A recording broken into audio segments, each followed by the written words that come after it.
Chapter 421. Time flew. Soon, half a year had passed. With the cooperation of Xingkai and Gu Xiling, Huang Yao had taken another step forward and became a famous diamond empire in Asia. Old Sheng was very satisfied with the expansion of their territory. With such results, Old Sheng was finally no longer conflicted over whether it was Xingkai or Xing Shao who was sitting in that seat. Even so, he still hated Xing Shao intensely, because he believed that Xing Shao was a stain on his life. Still, no matter how much he hated Xing Shao had been hiding in the Shen family over the last 6 months as an idle son-in-law, with rumors of him getting into fights with the young masters of other families from time to time. It was as if Mu Qiqi had bewitched the man, turning him from a promising crown prince into a pile of mud that could not be helped up. Meanwhile, Feng Shanshan continued to monitor Mu Qiqi for Old Sheng. However, Mu Qiqi's daily life was divided between school, home, and the forensics lab. She rarely had time to visit Lu Qianqian or Xing Minglan. Mu Qiqi's life was not even as rich as an ordinary person's. At the very least, she could still dance and sing with her classmates, or go to the bar late at night. That was why she really did not think that Mu Qiqi was worth monitoring. She was plain and boring. However, in a place where she and the Xing family could not see, in just half a year, Zhongting had become famous in the country. After all, Zhongting was not only producing military supplies, but Xing Shao had also re-established a research department and built a huge base to carry out the development of new weapons, with close ties to the military. It was this soaring group that attracted the attention of many people.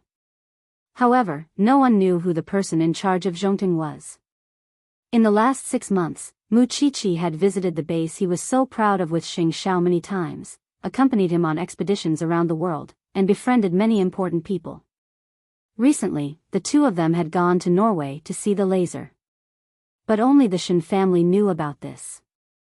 Shen Jianchuan could walk normally now, and Su Zipei's little darling was born. Still, they had kept a low profile in order to play along with Xing Zhao's act. The Xing family had naturally become even more arrogant now that they had risen to another level. On the other hand, Gu Xiling had clearly signed an agreement with Xingkai that she would divorce him after having a child and start a new family. Even so, after spending half a year with Xingkai, she realized that she had fallen for him. However, after half a year of hard work, there was still no movement in her stomach. Because of this, she secretly went for a checkup. However, the doctor said that she was fine and suspected that there might be something wrong with the man. But how could she mention this to Xingkai? It would be strange if Xingkai didn't lose his temper. At night, when Xingkai returned home and saw that Grandpa Sheng was still meeting Feng Shanshan, he knew that Grandpa Sheng's problem had not been resolved. I really don't know why Grandpa is still dissatisfied with Huang Yao's development to the point that he still wants Feng Shanshan to monitor Mu Qiqi. While helping Xingkai take off his coat, Gu Xiling said to her husband, "Grandpa thinks that Xing Shao is a stain on his life. He has been wanting to take revenge for the past 6 months. He knows how useless Xing Shao has been. Forget it, let him be. Let's go downstairs and eat." Gu Xiling nodded and kept the results of the checkup in her makeup box. She thought that she might have been too nervous and wouldn't get pregnant this way, so she might as well try for a while longer. The whole family was having a meal in the spacious dining hall when Grandpa Xing gave Xingkai a mission. Go and find out more about Zhongting. Find out who's in charge of Zhongting. See if this family has any daughters of the right age. If there are, I think our third brother has found a place to settle down. Third brother spat out a mouthful of rice at that. Grandpa, I'm already working hard to find one myself. Don't rush me. How do you know you're not satisfied with Zhongting's daughter if she's not pretty? Third brother chuckled sheepishly. As expected, the old man had finally set his sights on Zhongting. He had expected it. After all, who wouldn't know that Zhongting was now in Jianchuan? Still, he was certain that eighth brother's family had no daughters. Got it, Grandpa. I'll see to it as soon as I can. Xingkai replied, even teasing third brother. You're the only one in the family who hasn't settled down yet. Even sixth brother is getting married. Shouldn't you work hard? Third brother thought to himself, you guys better not see to it, or the family won't have peace soon. The old man chuckled as well, before turning to Shinkai. By the way, get that piece of land east of the city as soon as possible. The expansion of Huang Yao's production base is imminent. I know, Grandpa. I'll see to it as soon as I can. Still, I heard that Zhongting has their eyes on that piece of land too. You could use the chance to get to know the person in charge. Zhongting had their eyes on that piece of land, but Xing Xiao might not be the one to bid for it. When third brother heard about it, he quietly called Xing Xiao before he went to bed. You've successfully caught the old man's attention. He sent second brother to check you out. He wants to know who's in charge of Zhongting, and if there's a girl of suitable age for me to be his son-in-law. Zhongting has many beautiful female employees. Xing Xiao replied. Eighth brother, you've got guts. You're sneaking glances at female employees behind sister-in-law's back. Do you think I'm you? Xing Xiao was about to hang up. I got it. You're almost done hiding, aren't you? Aha. Xing Xiao simply felt that life had been wonderful without the old man's interference for the past 6 months. Of course, he did not have to fear the old man's interference with his current position. After all, he could do anything to Huang Yao with just a few words. There were too many things that could trouble Huang Yao. Mu Qiqi came out of the bathroom after her shower to find Xing Xiao sitting on the sofa with his black shirt unbuttoned. She sat down with her wet hair and dripped water on Xing Xiao's documents. Dry my hair. Xing Xiao put down the documents and pulled his little one into his arms. After half a year, the little one's figure had become even more alluring. Especially with fifth aunt giving her food supplements, her entire face now looked rosy, lustrous, and plump. I heard it when I was showering. What did third brother tell you? Xing Xiao chuckled softly at third brother's words.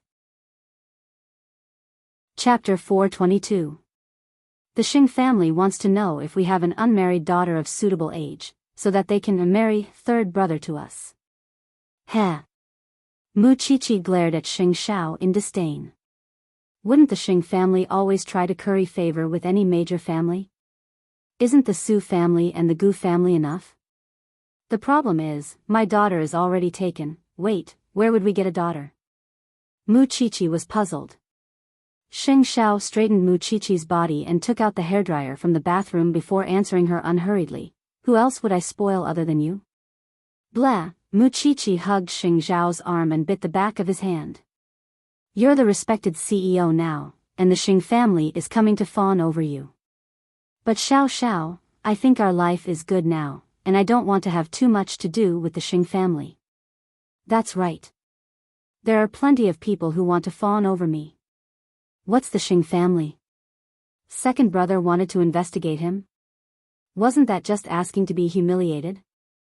Mu Qiqi enjoyed the process of Xing Xiao drying her hair, and soon fell asleep on his body.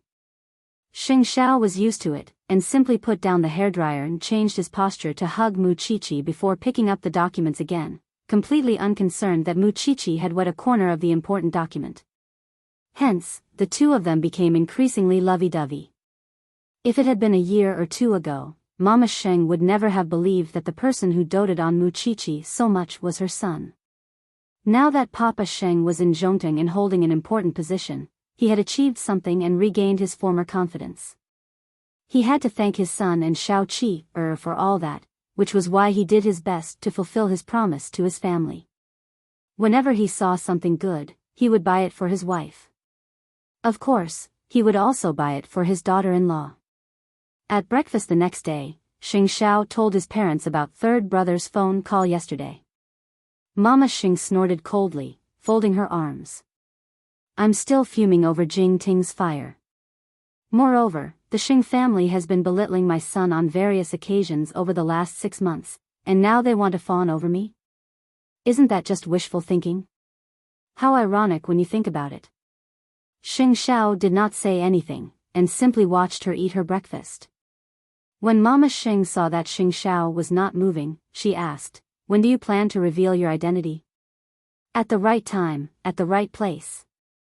Mama Xing rolled her eyes. "Whatever. Anyway, the Xing family shouldn't even think about stepping over us now. I'm going to get my hair done with Huang Yu. You can go back to work." Mama Xing often visited the Xing family ever since the two elders moved into the villa. Her relationship with Huang Yu was becoming more and more like a sister. Although she was a whole generation older than Huang Yu, she had already left the Xing family. Who cared about seniority? As long as he was happy. After listening to Mama Xing's description, Huang Yu's eyes widened. The Xing family is so shameless. They fawn over whoever is powerful. This isn't something that happened in a day or two. Mu Qiqi did not care about Zhongting's affairs and focused on her research as a forensic doctor. Because of this, Feng Shanshan felt that she had no energy at all. And because she had to keep an eye on her, she could only stay in the forensics lab to look at those disgusting corpses on weekends when she was supposed to go on a date with her boyfriend. "Don't you go on a date?" "Why?" "Xing Xiao might be broke, but doesn't the Shin family still have power and influence?" Mu Qiqi answered Feng Shanshan as she cleaned the corpse's wounds. "It's been half a year. Did you get anything from keeping an eye on me?" "Who's keeping an eye on you?" "You can't wait to go to the washroom with me." "Isn't that keeping an eye on me?" Mu Qiqi retorted. "The Xing family asked you to keep an eye on me, and then what? What kind of seasoning can I have for the old man's meal?" Feng Shanshan looked at Mu Qiqi in shock. It turned out that the quiet person she liked actually knew everything. "By the way, Feng Shanshan, if you keep following me like this, your boyfriend would be gone. He would probably think that you're trying to get gay, wouldn't he?" Feng Shanshan was indeed a little tired after hearing that. But it was fortunate that he was her boyfriend of many years, and he was willing to listen as long as she explained. "It's not that I don't want to say it, but you're not in this circle. You might not be able to satisfy the loneliness of a rich man, but there are plenty of people who can. Do you believe that? Mu Qiqi, don't think that everyone is as disgusting as you, seducing your benefactor and turning the crown prince into a good-for-nothing." Mu Qiqi said nothing, and simply turned to give Feng Shanshan a mocking look. After a while, she spoke again. "I'll be in the lab all day today. You should go on a date, or you'll hold a grudge against me when your boyfriend is gone. That's none of my business. Xing Xiao is already like this. Haven't you thought of changing him? You're only 19. I know that all of you want to see Xiao Xiao lose everything and be chased out of the Shin family. But he's my man, and I'll always be by his side even if he has nothing. You don't have to worry about changing him." Feng Shanshan gave Mu Qiqi a weird look. Then, she really took her bag and left the forensics lab. She couldn't give up her love for old Xing's money. But when she called her boyfriend, he told her that he was on a business trip. Helpless, Feng Shanshan returned to the lab. "Would you believe that your boyfriend is with a beautiful woman right now?" "Shut up, Mu Qiqi. My boyfriend loves me very much." Was it love that she didn't even tell him when he was on a business trip? She really couldn't understand such love. At the very least, she knew exactly where Xing Xiao was when she was with him. If two people loved each other enough, they wouldn't think that it was a restraint, and would even let each other know where they were. Of course, Feng Shanshan had her suspicions, or she wouldn't have flown into a rage out of humiliation. However, the feeling of being exposed by one's enemy was another matter altogether. At night, at the Xing residence.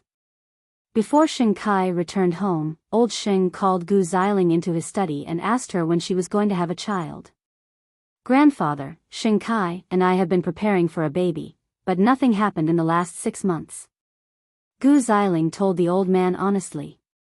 "Well, did you go for a checkup?" "I did. The doctor told me that there's no problem, but I didn't dare to mention it to Xing Kai." Chapter 423. Is that so?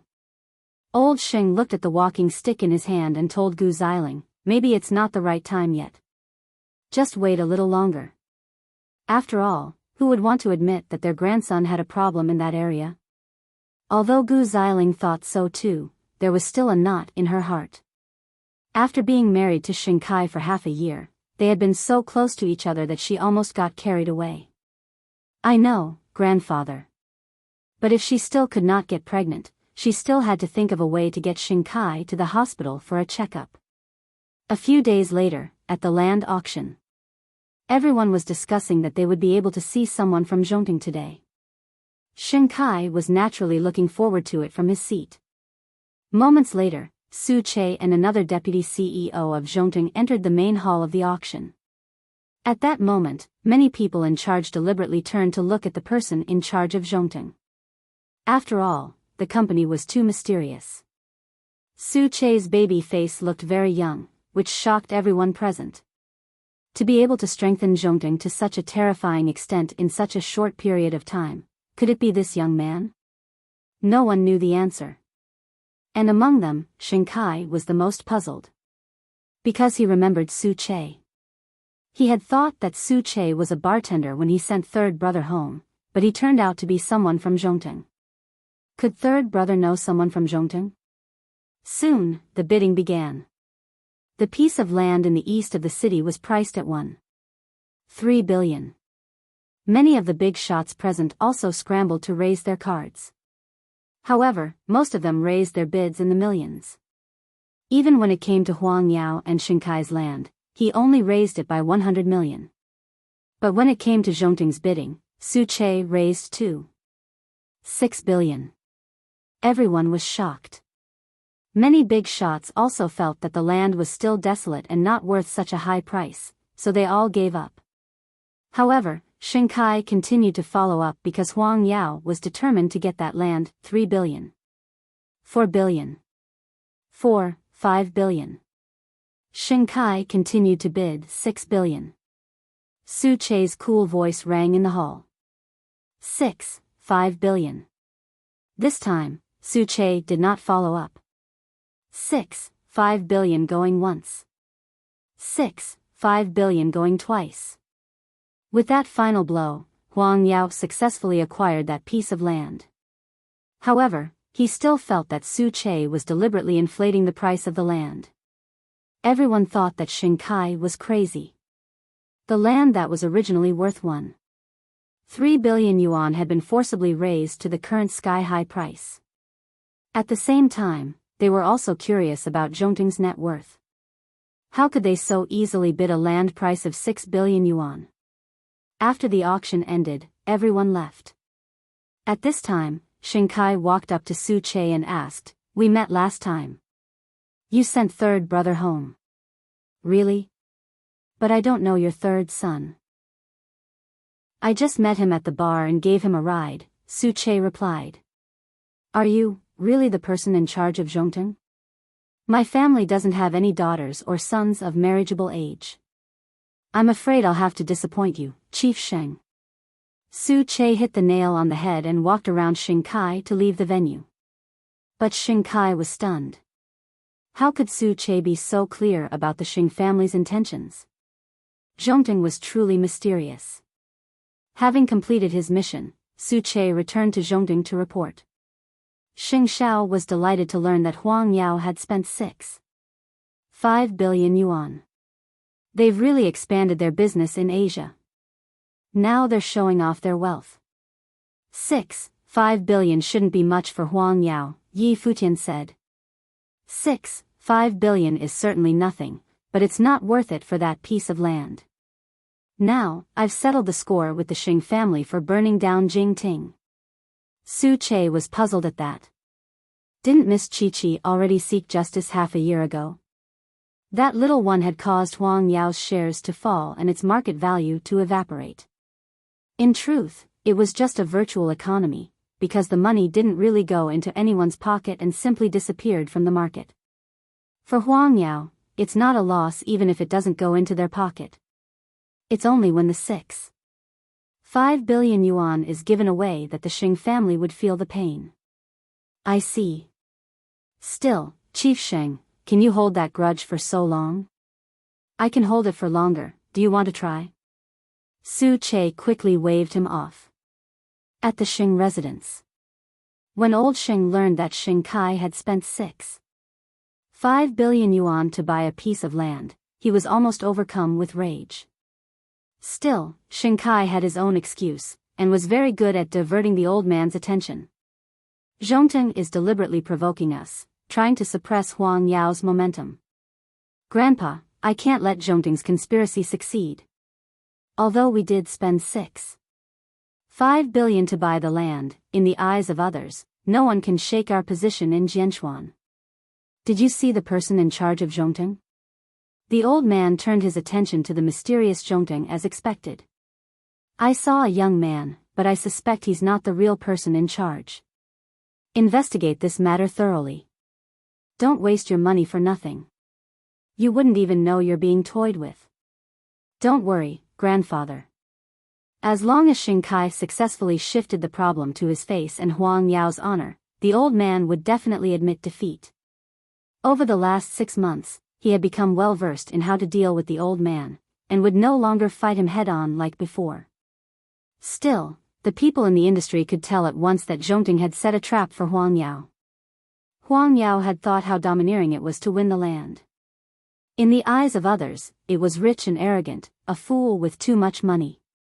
Gu Xiling had also heard the news from the outside. She could not help but say to Xing Kai, after spending half a year with you, I have no doubt about your ability. But why did you make such a fool out of yourself now? Xing Kai asked. Xing Kai's nerves would relax a little as long as he was not facing the old man. I don't know why, but seeing the person in charge of Zhongteng always gives me the desire to defeat him. Have you been too tired recently? Xing Kai shook his head and turned to look at his wife. Maybe, it's been so long since Xing Zhao's incident, but I feel like it happened just yesterday. He's a cripple now. What do you have to worry about? Xing Kai took a deep breath. Finding his wife's words reasonable, he took his pajamas and went to the bathroom to wash up. The joke this time really made him feel ashamed and resentful. However, since it had already happened, he could only look into Zhongteng. Late at night. When Mu Qiqi reached home, she heard the whole family laughing on the sofa. What good thing had happened? Chapter 424. It's all Xing Zhao's fault. He made Huang Yao lose 6.5 billion to buy a piece of land worth only 1.3 billion. Mu Qiqi glared at Xing Xiao after listening to Mama Xing's explanation. Are you taking revenge on Huang Yao?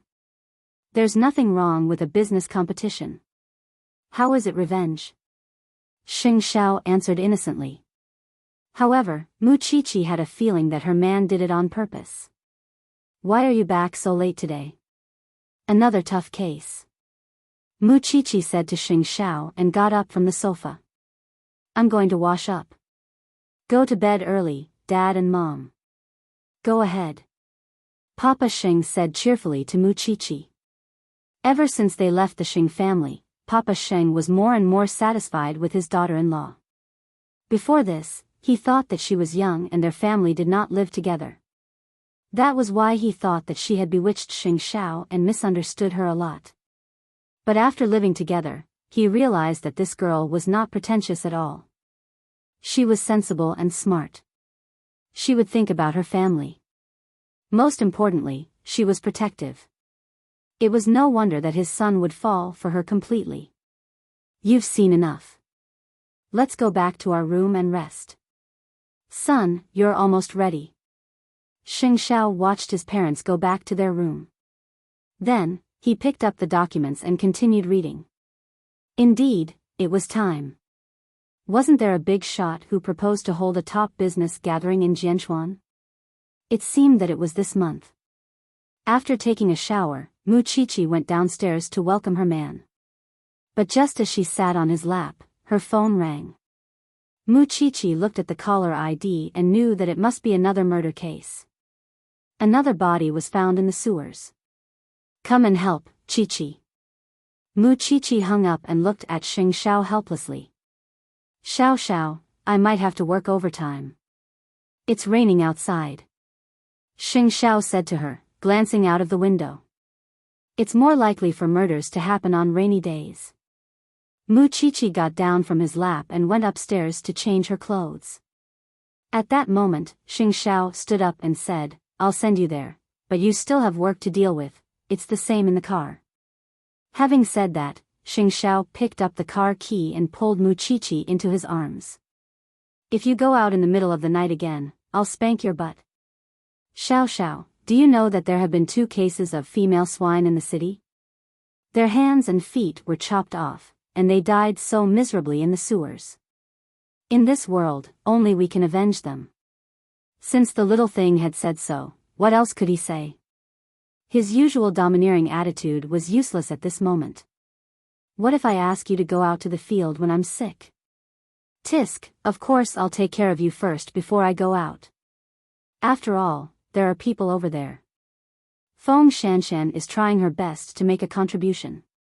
It's not that she can't do it without me, but you can't leave me, can you? Mu Qiqi's face was written with one word, self-delusional. Of course, Xing Xiao merely curled his lips and sent her to the spot where the corpse was found. The professor and the forensics team were all there. Feng Shanshan was there too. They held black umbrellas and stood at the entrance of the sewer. The body had already been moved out. Let's take a look at the corpse first, the professor told Mu Qiqi. Mu Qiqi nodded. She put on her raincoat and crouched under the canopy. It's still fresh, from the color of the livor mortis, it's less than 8 hours old. Their hands and feet were also chopped off with a sharp object. There were no other wounds on their bodies, and they had all died from excessive blood loss, just like the other 2 corpses. Did they find red high heels in the sewers too? Yes. The other forensics team nodded. She's a fierce one. Women who lived alone liked to wear red high heels. Their backgrounds were clean, and they were ordinary office workers.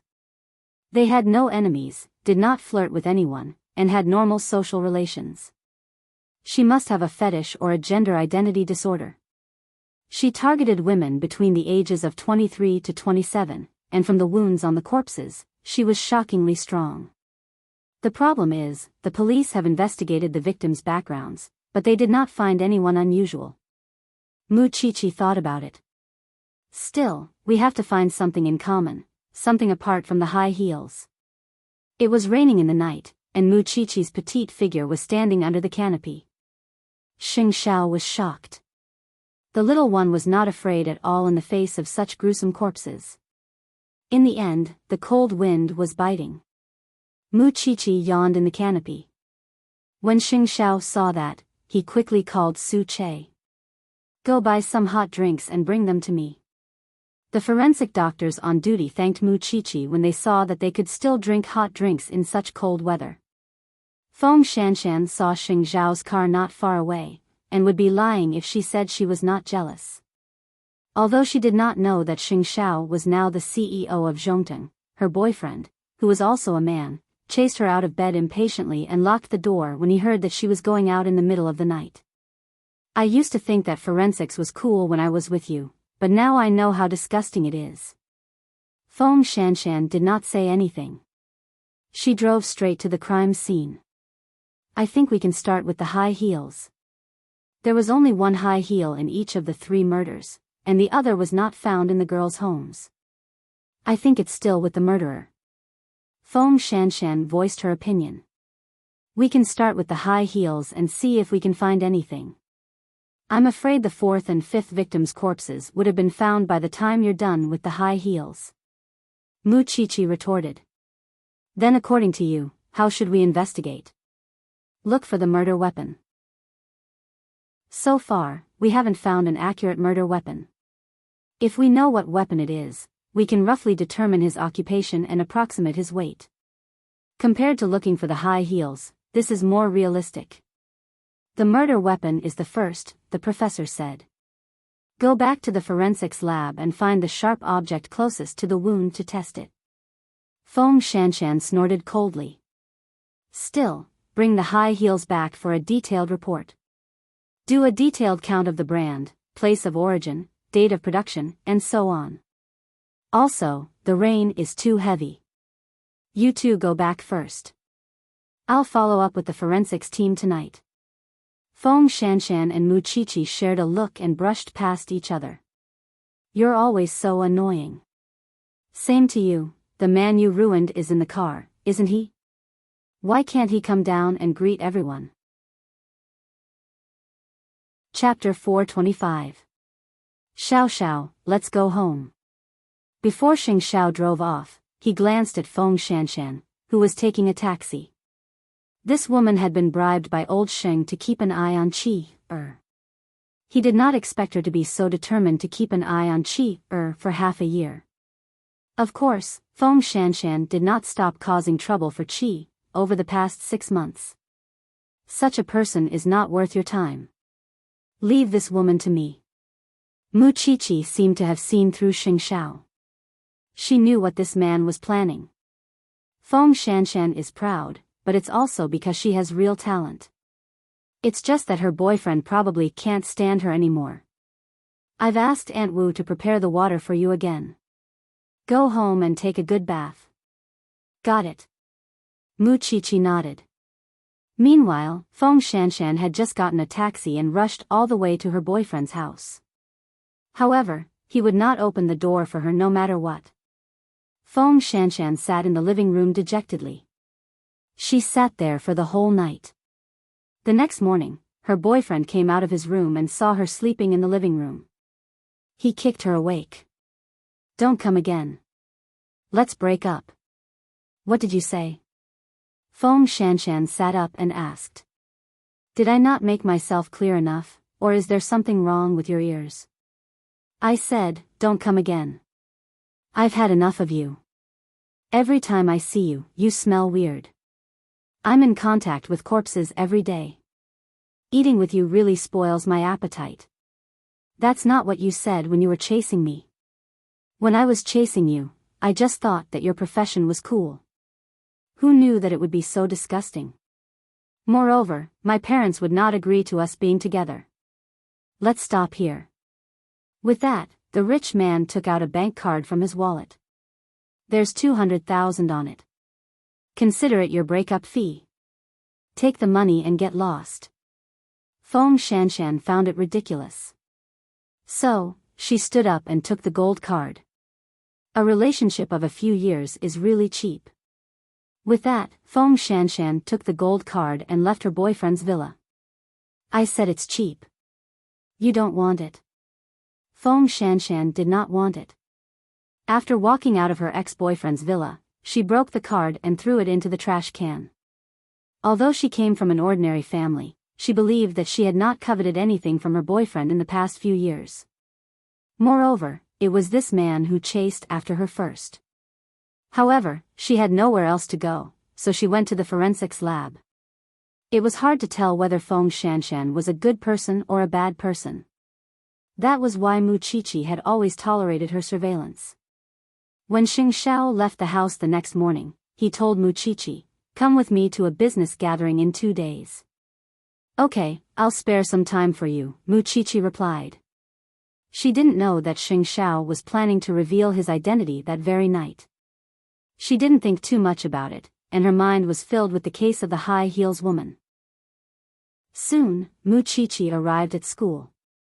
However, Feng Shanshan, who had always been prideful and complacent, wasn't acting like a follower today. She was quietly sprawled over her desk, probably because she didn't sleep well last night. After school, they went to the forensics lab together. However, Mu Qiqi could tell that Feng Shanshan's complexion wasn't quite right. You look worse than the corpses inside. Feng Shanshan leaned against the door and breathed rapidly, but she still helped the professor with the simulation test of the murder weapon. However, halfway through, Feng Shanshan fainted. Take her to the hospital. She looks so pale. Professor, please continue. I'll take her there. Right now, the entire forensics team was tied down, and only she and Feng Shanshan were interns, which wasn't that important. The professor nodded, and told Mu Qiqi, take good care of her. Even though the professor was aware that the two never got along, Muchichi was someone who could tell right from wrong. He was not at all worried that Muchichi would cause trouble for Feng Shanshan since she was a person who could tell right from wrong. Soon, Muchichi sent Feng Shanshan to the hospital, where the doctor said after a checkup, "I'm afraid she can't keep the child in her womb." "Are her family here yet?" "I'm her classmate. Can I?" "I don't know her family, and I don't know how to contact them." "Okay, sign here," the doctor said to her. Another one who didn't take care of herself. After Muchichi signed, the doctor's operation was quick. In less than an hour, Feng Shanshan was wheeled out, and she was awake. However, her complexion was very bad, and she was even more surprised when she saw Muchichi guarding her in the hospital. "You. If you really think you're so cool, why did you put yourself in such a mess? Do you allow a man to be selfish?" Muchichi glared at her. "You're fine now. You can call your family yourself. I won't keep you company. I was spying on you, and you still helped me? Don't get me wrong. Everyone was busy with the experiment, and I was the only one who had the time to send you here." With that, Muchichi turned to leave, but before she walked out of the door, she said to her, "Since you're so proud, why did you go to such a rich family? If a man really loves you, it's impossible for him not to take contraceptives." Another blind man. Feng Shanshan remembered that Lu Qianqian, who was close to Muchichi, was also in the same situation. "You win. Now that you have something on me, you can do whatever you want. I'm not that lowly." After saying that, Muchichi really turned around and left. Meanwhile, Feng Shanshan sat on the bed and burst into tears. She was already 22 years old. Unlike Muchichi, if that man was reliable, she could definitely get married and have children. Unfortunately, everything was gone in one night. However, there was no medicine for regret in this world. Moreover, Muchichi, don't think that I would give up on the Xing family's money just because you helped me. Feng Shanshan thought to herself that she would still do the same thing. But Muchichi had never been afraid. Having met Su Che at the auction, Xingkai had a feeling that third brother might really know him. Hence, he tested him when third brother returned home. "Do you remember the person who sent you home when you had too much to drink?" Su Che had already spoken to third brother, and it was naturally easy for him to answer such questions. "I don't know him." "Isn't he the bartender?" "I had too much to drink and was delirious." "Why are you asking about him?" "He's the person in charge of Zhongting's plot of land in the east of the city." Chapter 426. You're overthinking it. I'm just asking. Third brother nodded. "All right, I'm going back to my room. Oh, by the way, I heard that there's a top business gathering in a few days. We're all going, aren't we? Sister-in-law, me, and you, we're all going. You know very well why you're going." He was going to look for his future wife. Third brother shrugged nonchalantly. He was only concerned if eighth brother would go. "I don't know why, but even though I know that eighth brother is useless now, I still feel that he might make a comeback. I don't know if I'm being paranoid." Third brother said nothing, and simply slipped into his room to sleep soundly. He could pretend he didn't know if he saw eighth brother at the business gathering. After all, who didn't know how to play dumb? After keeping a low profile for over half a year, it was time for eighth brother to show himself. Otherwise, the outside world would really think that he was crippled. Since Zhongting had tricked Huang Yao, old Sheng would definitely not go to Zhongting for in-laws. After all, Su Che had clearly told Xing Kai that they could marry into the Xing family if there were no girls of suitable age in their family. And since there was a grudge, they could only be enemies. Be that as it may, the people of Jianchuan had yet to meet the person in charge. Why was he acting so mysterious? There's no telling which powerful family is pulling strings behind the scenes, toying with people's hearts and making Huang Yao suffer the moment they arrived. Still, it's just a new company. Could they really fly? If the person in charge of Zhongteng is really going to the business gathering, you'd better get back at me for what happened before. The old man instructed Shinkai. Don't worry, grandfather. I'll bring Xiling and third brother there. We wouldn't lose to Zhongting in terms of momentum. Since you've made all the arrangements, go back and rest. By the way, second brother, don't ignore Xiling's feelings just because you're worried about work. Spend more time with her when you have time. In other words, the old man was implying that he should spend more time rolling in the sheets with Xiling and having children. I understand. Speaking of children, it had already been more than half a year, but there was still no movement. He had no idea why. When he and Gu Xiling got married, she hadn't had a man yet, so there shouldn't be any problems with her body. But in the past 6 months, he hadn't used any contraceptives. How could she not get pregnant? Don't think that Shinkai didn't have any doubts. He was also curious about this matter. Therefore, he planned to arrange for a private doctor to do a self-examination when he had time. He would first rule out that there was no problem with his fertility. By the way, it's almost your half-year anniversary of your marriage with Xiling. You should go out and celebrate. Shinkai nodded, intending to book a table at Empire Hotel. Although it was a contract marriage, over the past 6 months, the couple had been acting like they were the real deal. It was hard to tell if they were acting or not. No matter what, as a husband, he had to fulfill his responsibilities. So, he asked his secretary to make arrangements to book a table and prepare flowers for their half-year anniversary. Feng Shanshan had lost a child, but that B***starred was drinking and dating beautiful women in a hotel. Feng Shanshan found out where her ex-boyfriend was from their mutual friend and took a taxi to Empire Hotel.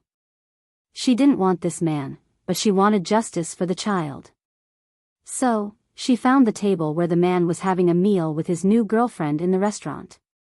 The man was promptly displeased when he saw her. Didn't we break up? How could you find me here?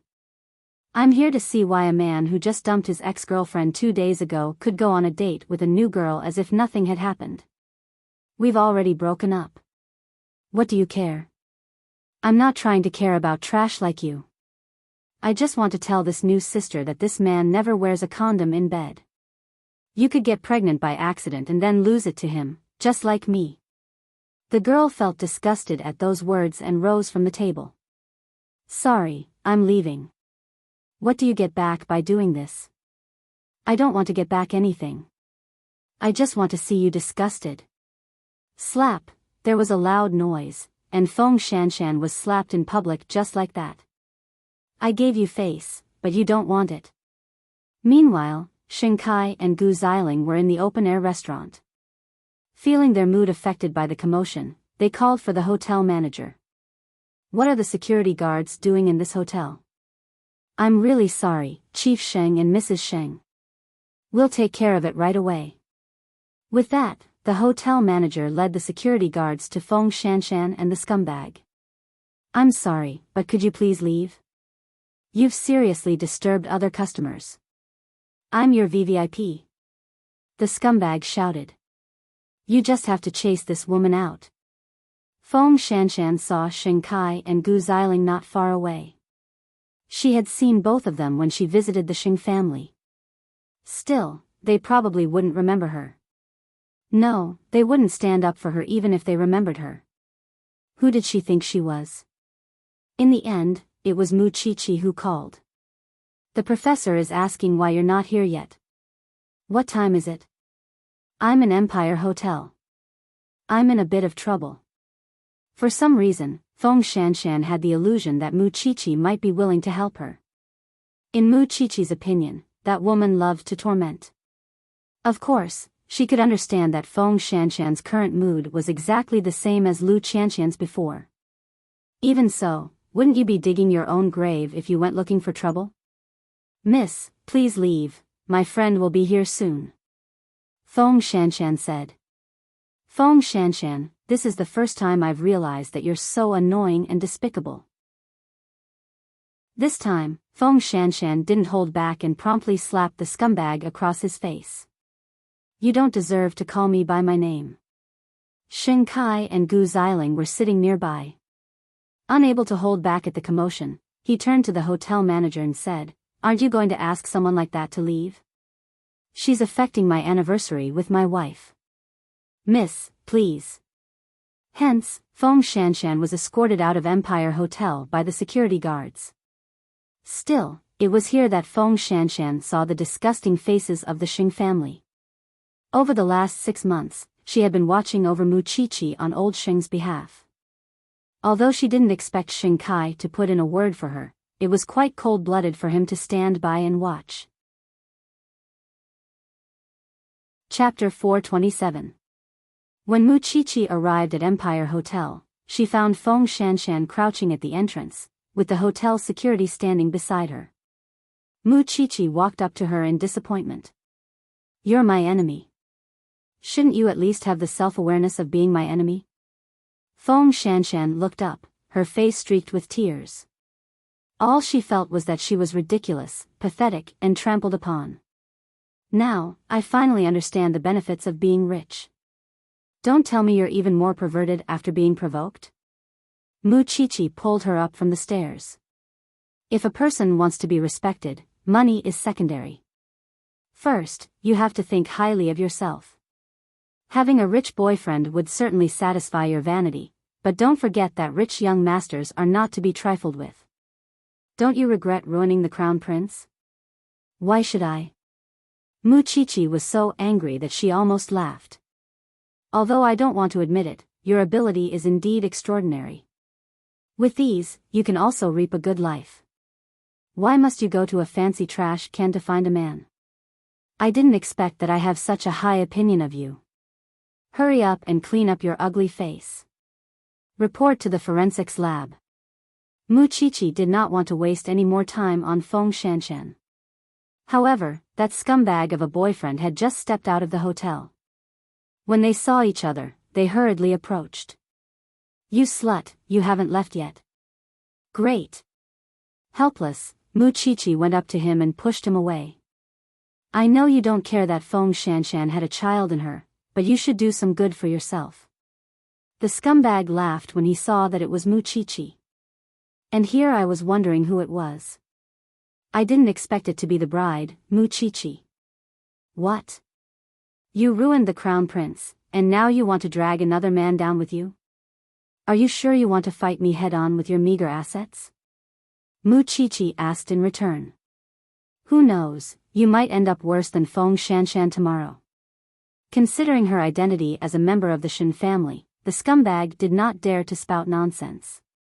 So, he found an excuse to warn Feng Shanshan, "Don't ever appear in front of me again. Otherwise, I'll beat you up every time I see you." Scum like him, you still don't want to admit it? Were you blind before? Feng Shanshan had nothing to say. In fact, she felt that she was quite a scumbag. Now, it was just retribution. After thinking it through, Feng Shanshan wiped away her tears and said to Mu Qiqi, "Let's go. Let's go there now. Don't think I'll give in to you just because you helped me. Do I need you to let me?" Both of them quickly rushed to the forensics lab, but the couple who had been enjoying a candlelit dinner at Empire had left the hotel as well. Still, when the waiter helped him get the car, he heard that Mu Qiqi had been there just now. Although they were both in Jianchuan, it had been over half a year since he last saw Mu Qiqi. He didn't know whether the woman who ruined Eighth Brother's future had become more tricky and difficult to deal with. Come to think of it, the Shen family's upbringing isn't too good. There's no telling how long Xing Xiao could tolerate Mu Qiqi if he goes. No matter how long he can tolerate, the Xing family can't let him come back.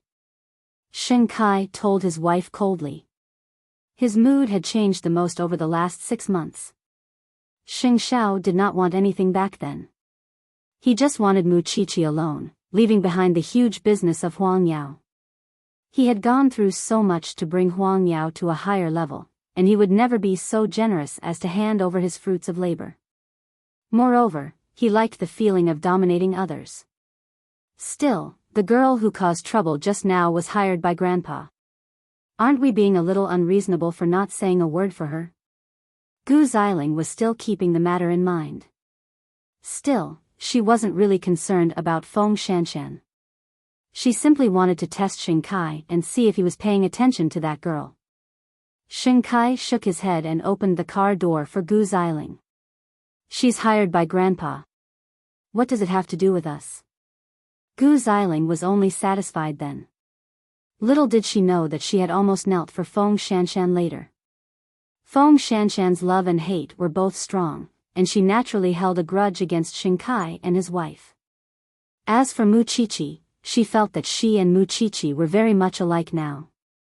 Who wouldn't go crazy around people like the Xing family? It was clear from how old Sheng had paid her to keep an eye on Mu Qiqi for half a year that the old man's strong desire for control was evident. When they returned to the forensics lab, there was a new breakthrough in the case of the high heels. First, they had confirmed that the murder weapon was an extremely sharp knife, and that the knife was made with the aid of a certain instrument, which was why it didn't take much effort to cut off the victim's limbs. Secondly, he confirmed the connection between the high heels.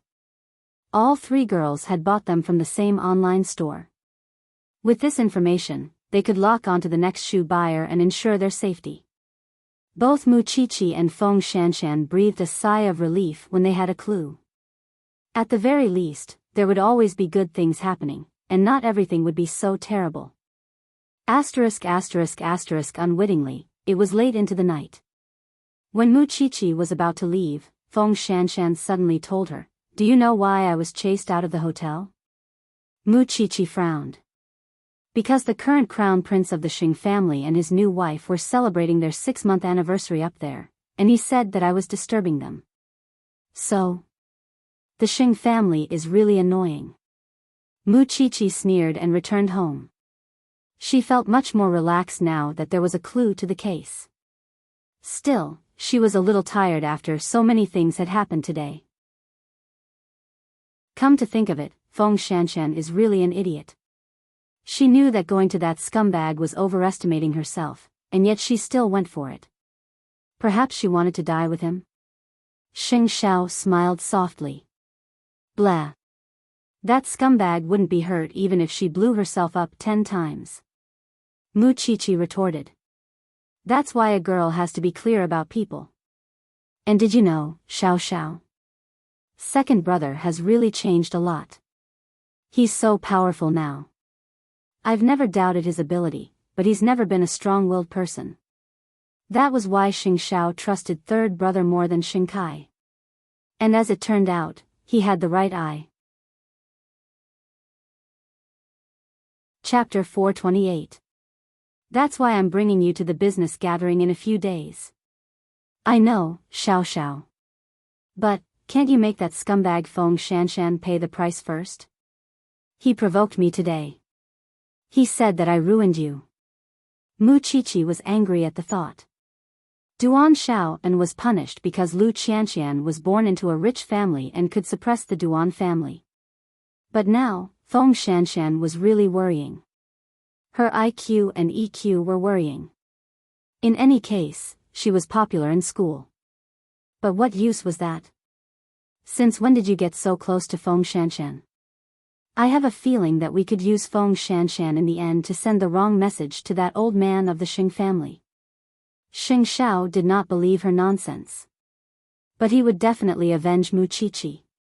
Because that scumbag had upset his Xiao Qi. Feng Shanshan had thought that Mu Qiqi would spread the news of her pregnancy and miscarriage after being disgusted by her for so long. But when she went to school, she found out that Mu Qiqi was not interested in that at all. She was gauging the heart of a gentleman with her own mean measure. She thought of all the things she had gone through before. But in the end, it was Mu Qiqi, her enemy, who treated her the best. She would continue to follow up with the Xing family.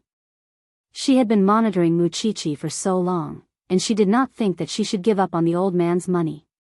But it was entirely up to her to say what she wanted to say to the old man. At the very least, she was quite disgusted by Xing Kai and Gu Xiling at the moment. But from Xing Kai's point of view, it was not easy for him to promise Gu Xiling that he would keep her company. In the end, it was ruined by her and that scumbag of a rich man. Naturally, he was unhappy. Fortunately, the two of them had a tacit understanding last night. Gu Xiling did not get upset because of what happened in the hotel, so he was relieved. Over the last 6 months, Gu Xiling rarely caused trouble. She was dedicated to being his wife and helping him take care of the Xing family. It would be a lie to say that he was not moved. Still, he was a little worried that the child they had been looking forward to for so long did not come. The next morning, Xing Kai entered the dining room with a radiant face.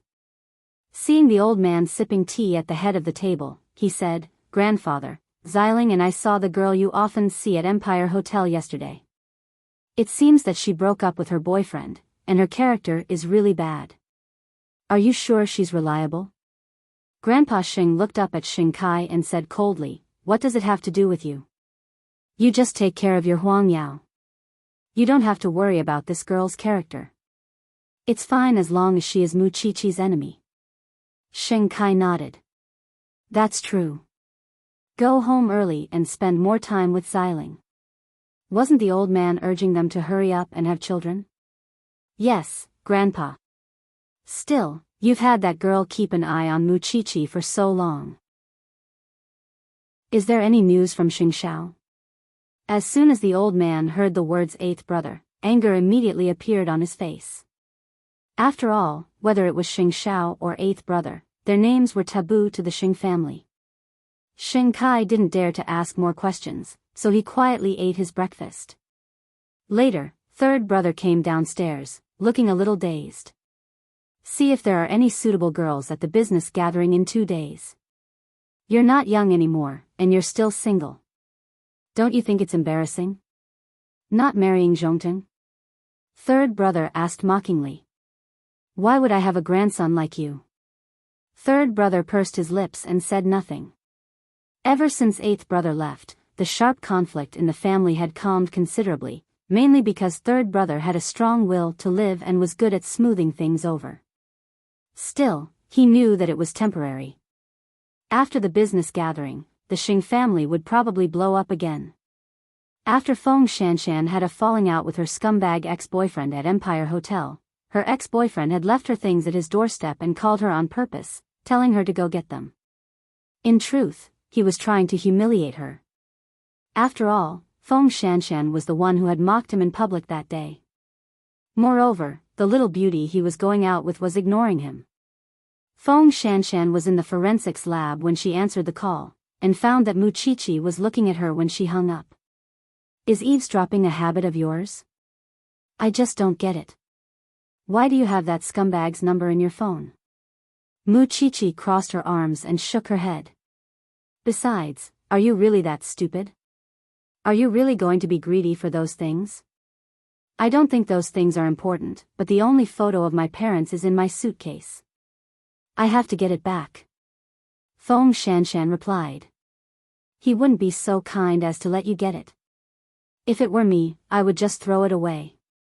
Isn't that scumbag's intentions obvious?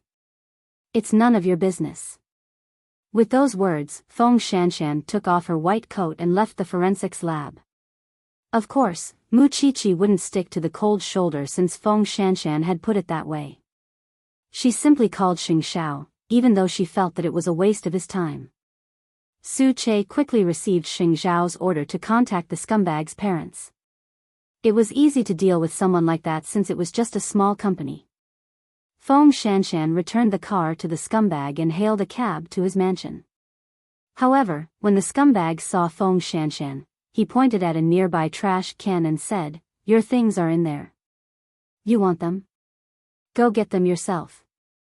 Feng Shanshan knew that it would be such humiliation, and she had to admit that being with that scumbag had pushed her to the limit of her tolerance. That was why she went to the trash can without a word and started to search for the photo. But when she started to stink, the scumbag took out the photo from his pocket and said, "Are you looking for this?" Feng Shanshan's eyes reddened when she saw the photo in his hand. "Give it back. I know you care about your parents, but it's a pity that it's useless for you to keep it. They've already started their own families, so why don't I tear it for you?" With that, the photo was torn into 2 halves in the scumbag's hand. "We've been together for years. why must you be so ruthless? Feng Shanshan asked with a trembling voice. Chapter 429. Give me back the photo. You can do whatever you want. That was the most important thing to Feng Shanshan. Even if the scumbag tore it apart, she wanted the pieces of the photo. Then come here and kneel before me. The scumbag hooked his finger at Feng Shanshan. Can't you let me go for the sake of my miscarriage? I told you to scram before, but you insisted. Now, I've changed my mind. The scumbag arched a brow and placed the photo on the table in front of him. Come here and kneel before me to apologize. I'll let you take the photo away. Feng Shanshan swallowed her anger. She had no other choice but to walk up to the scumbag and kneel on the green grass. Then, the scumbag kicked her to the ground. You be *tch. You embarrassed me in public. I'll make you happy. Feng Shanshan lay on the ground and clenched her fists. She could not fight back. At that moment, the scumbag's parents suddenly drove up to their son's villa. When the scumbag saw his parents' car parked at the door, he quickly helped Feng Shanshan up from the ground. Shanshan, why did you fall to the ground? He asked with hypocrisy. The scumbag's father was not fooled. After getting out of the car, he walked up to his son, picked up a stool beside him and smashed it on his back. The scumbag fell to the ground and rolled around in pain. Come in, his imposing figure dragged the scumbag into the living room with an absolute aura. Along the way, the scumbag let out a series of screams. In fact, the parents had already arrived when Feng Shanshan was rummaging through the trash. 2 days ago, someone from Enchanting came to discuss a takeover. They did not know the reason, but today, they called him and told him to go home and teach his son a lesson. If he had not seen the scumbag humiliating a girl, he would have thought himself innocent. However, after seeing what his son had done, as a father, he couldn't say anything. He did not know that he had raised such a scumbag. Feng Shanshan was helped into the living room by the scumbag's mother. They knew that their son had a girlfriend, but they had never met her in an ordinary family. They did not expect that their first meeting would be under such circumstances. Feng Shanshan did not know what was going on. She followed him into the living room of the villa. However, the scumbag's father found a golf club and swung it at his son. The screams came one after another. When the scum vomited blood, the scum's father finally stopped. Dad, you're going to kill me.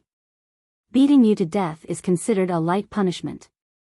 If it wasn't for breaking the law, I would have chopped you up today. The scumbag's father said to his son, do you know that you've offended someone you shouldn't have?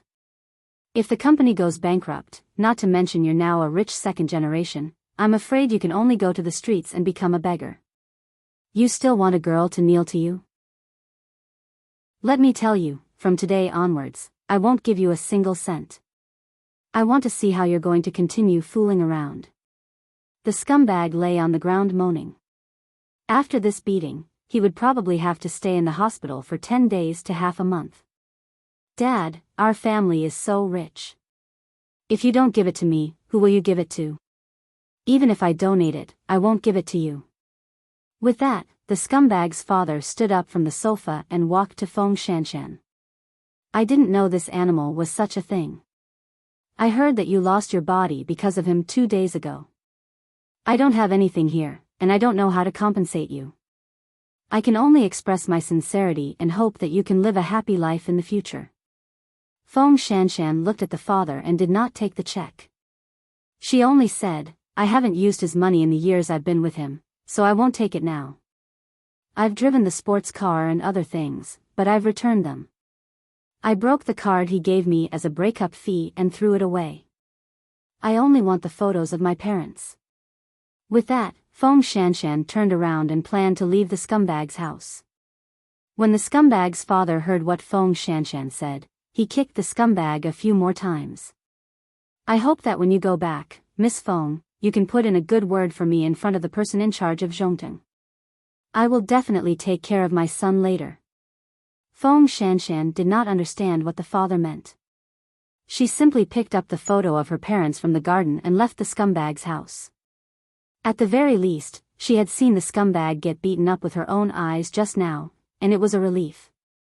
Still, she did not believe that it was a coincidence that her parents came, especially when the scumbag's father told her to put in a good word for him in front of the person in charge of Zhongteng. How would she know the person in charge of Zhongteng? The only person who would poke her nose into such matters was Mu Qiqi. Wait, Mu Qiqi. Zhongteng? Although Feng Shanshan was kicked, it was not a heavy one. Compared to the pain that the scumbag had suffered just now, it was nothing. Later, Feng Shanshan returned to the forensics lab and stuck the photo with a transparent tape before carefully putting it back in her pocket. Mu Qiqi said when she saw it when she was done with her experiment. I couldn't tell that you're such a filial son. Why are you always peeking at others? Get it straight. You're in the forensics lab, and such an obvious place is for people to see. You could have stuck it back at home otherwise. Feng Shanshan had nothing to say. Pausing for a moment, she then said, You helped me today, didn't you? What does that have to do with me? Otherwise, no one in this world would care about me, Feng Shanshan said. The photo you saw just now was when I was 15 years old. It was the last photo of my parents before they divorced. After that, the two of them started their own families. Other than giving me a fixed amount of money every month, they didn't ask about anything else. But why would I tell you that? What happened to you at the Mu family back then is no less spread, and not much better than me. Mu Qiqi said nothing, and simply washed the utensils in silence. Your family built Zhongteng, didn't they? Or perhaps the crown prince built it? How so? Otherwise, I can't think of any other reason why someone from Zhongteng would help an annoying stranger like me. At those words, Mu Qiqi turned to look at Feng Shanshan. So, are you going to tell the Xing family? Feng Shanshan smiled but said nothing. Chapter 430. Come to think of it, it was time for her to complain to the Xing family. One night later, Feng Shanshan asked Mu Qiqi as she was leaving the forensics lab. Do you want me to tell the Xing family? I really don't need that. It's up to you. The two of them still maintained this kind of atmosphere. As long as they were together, they would be at daggers drawn. Especially in school, Feng Shanshan still had many good friends, while Mu Qiqi was still a lone wolf. But for now, Feng Shanshan would not really cause trouble for Mu Qiqi in private. In fact, on the surface, the two of them seemed to be competing with each other, but in fact, they were both cool and had done many things for each other.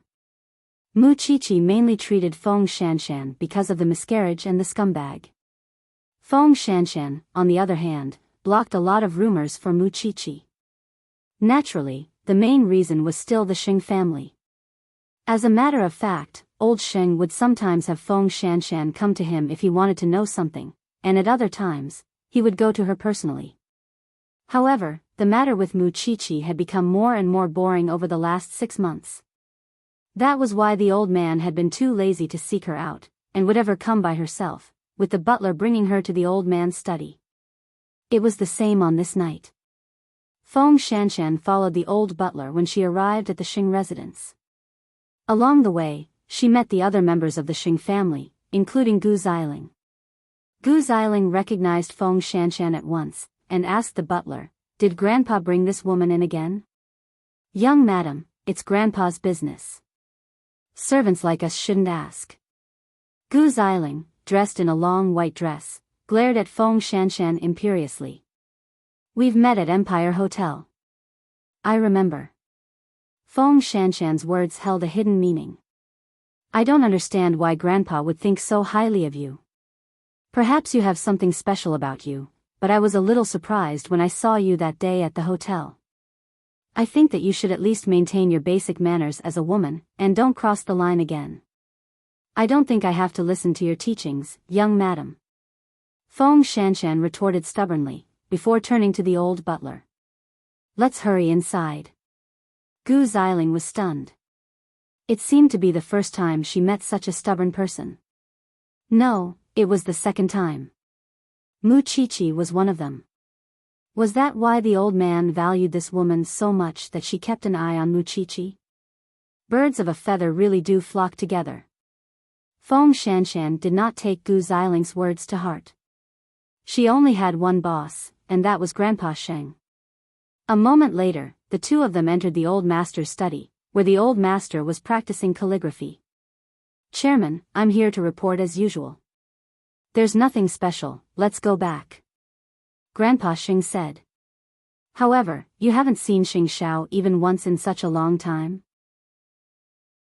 Grandpa Sheng was always angry when others mentioned Xing Xiao. However, he could mention it himself. That was how capricious he was. "I've only seen him once. There was a murder in the middle of the night." He drove Muchichi to the crime scene. He was driving a very ordinary car, and he looked very dispirited, Feng Shanshan replied. "He doesn't look like the handsome crown prince at all. What can you do even if you're willing to be ruined by that bitch? In the future, you can come here once every 2 weeks. Or, if you have any special discoveries, you can come here directly. I see that the young madam of your family doesn't like me. I'll call you from now on," Feng Shanshan suggested.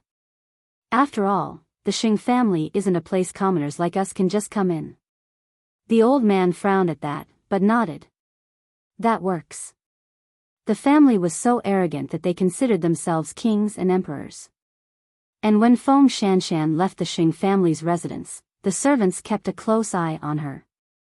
Were they afraid that a commoner like her would steal something? It was no wonder Muchichi hated the Xing family so much.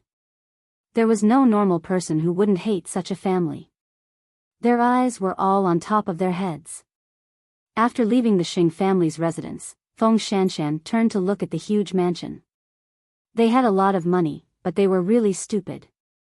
Xing Xiao had kept a low profile and built Zhongting in just half a year, widening the horizons of everyone in Jianchuan. And yet, this family was so short-sighted. It was no wonder Jianchuan lived up to its reputation. She really wanted to know what the family's expression would be when they realized the relationship between Zhongting and Xing Xiao. Meanwhile, Muchichi was leaning on Xing Xiao's body and reading past cases.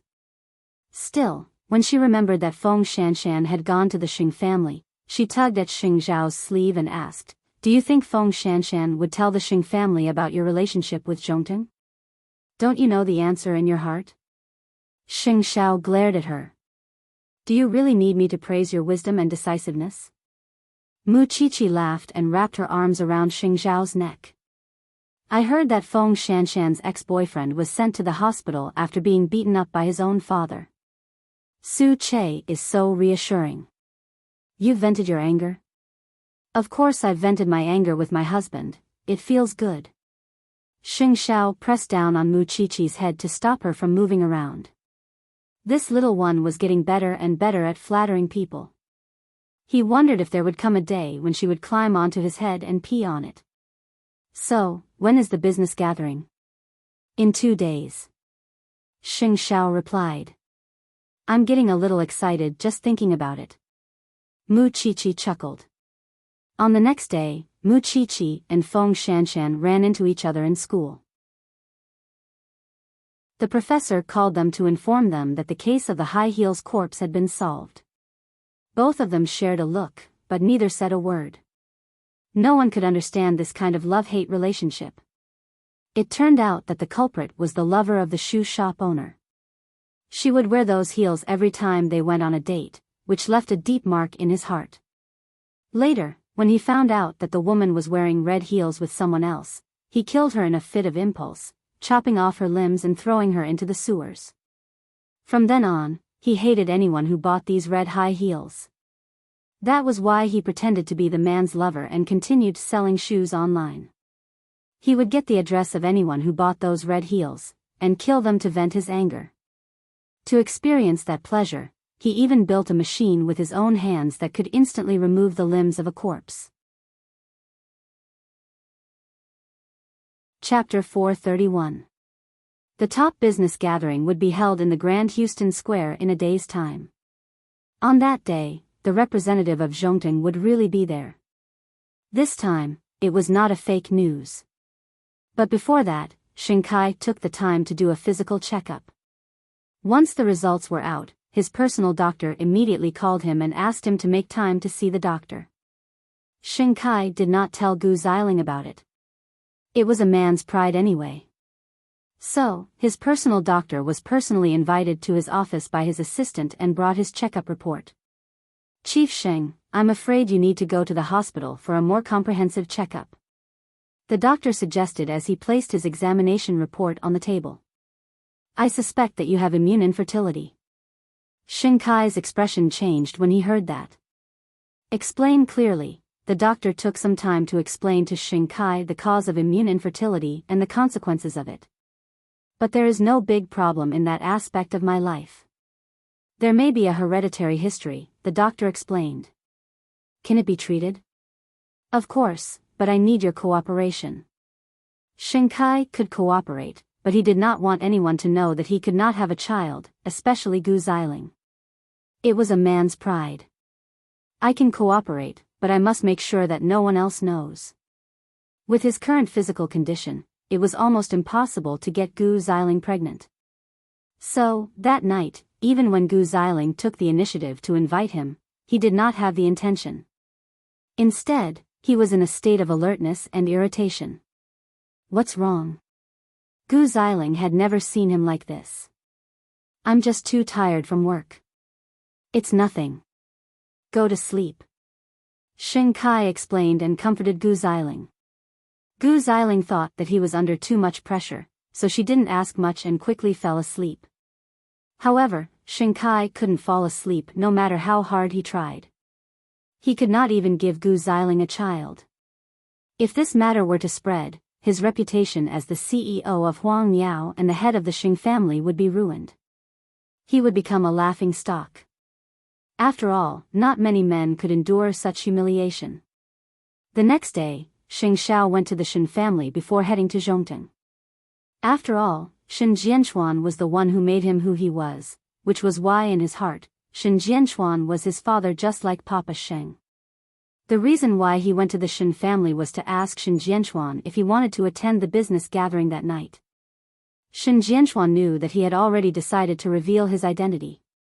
He did not want to monopolize this identity, so he was willing to share it with him. However, Shen Jianchuan was more willing to be the person behind the scenes. After all, it was the era of the young. It was safer for the older generation to hide at the back. "I will remember your kindness. But, I hope that you will use your kindness on my daughter. I am satisfied with your performance so far. As for the business gathering, it is an occasion for you youngsters.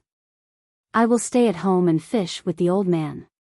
Shen Jianchuan had his reasons for not attending. After all, the whole Shen family was in the limelight now. It was better for him to stay away from them, so that his brother could be the mayor for a longer time. "When Qi turns 20, I plan to bring her abroad for registration. It doesn't matter if you have that piece of paper." Shen Jianchuan was not in a hurry. He wanted to keep his daughter for a few more years anyway. "Dad, you should find yourself a partner." Shen Jianchuan smiled and waved for Xing Xiao to leave. "Go do what you need to do. Why bother with an idler like me?" Xing Xiao did not stay long at the Shen family. Their houses were too close, and it was convenient for them to visit each other. Still, before Xing Xiao went to Zhongteng, he told Su Che to send the gown he had made for Qi to the villa so that she could try it on. Now, the little one's figure was becoming more voluptuous. Xing Xiao did not want other men to stare at her, but he did not want to overshadow her beauty either. "Tonight, let's watch a good show." The Xing family would not be prepared for it, since Xing Xiao had hidden it too well over the last 6 months. And Jing Yun would attend the gathering with Xing Minglan. Of course, all he was interested in was watching the Xing family put on a good show. At 6 in the evening, Xing Minglan was changing at home. When she saw that Jing Yun had changed too, she said, "Why don't we go with Qi Qi? Let them go alone. It would be more surprising that way." Xing Minglan thought about it and nodded. She felt a surge of emotions at the thought of Xing Xiao returning to his peak. Meanwhile, third brother had changed into a dark green suit and a bow tie as he came downstairs. When he saw that Xing Kai and Gu Xiling were dressed up, he gave them a thumbs up. What a perfect match. Xing Kai was wearing a dark blue handmade suit, while Gu Xiling was wearing a white halter dress. Although they were beautiful in such cold weather, were they not afraid of catching a cold? Of course, to Xing Kai, it was enough to save face. He had never been particularly concerned about Gu Xiling's health, especially after he found out what was wrong with him.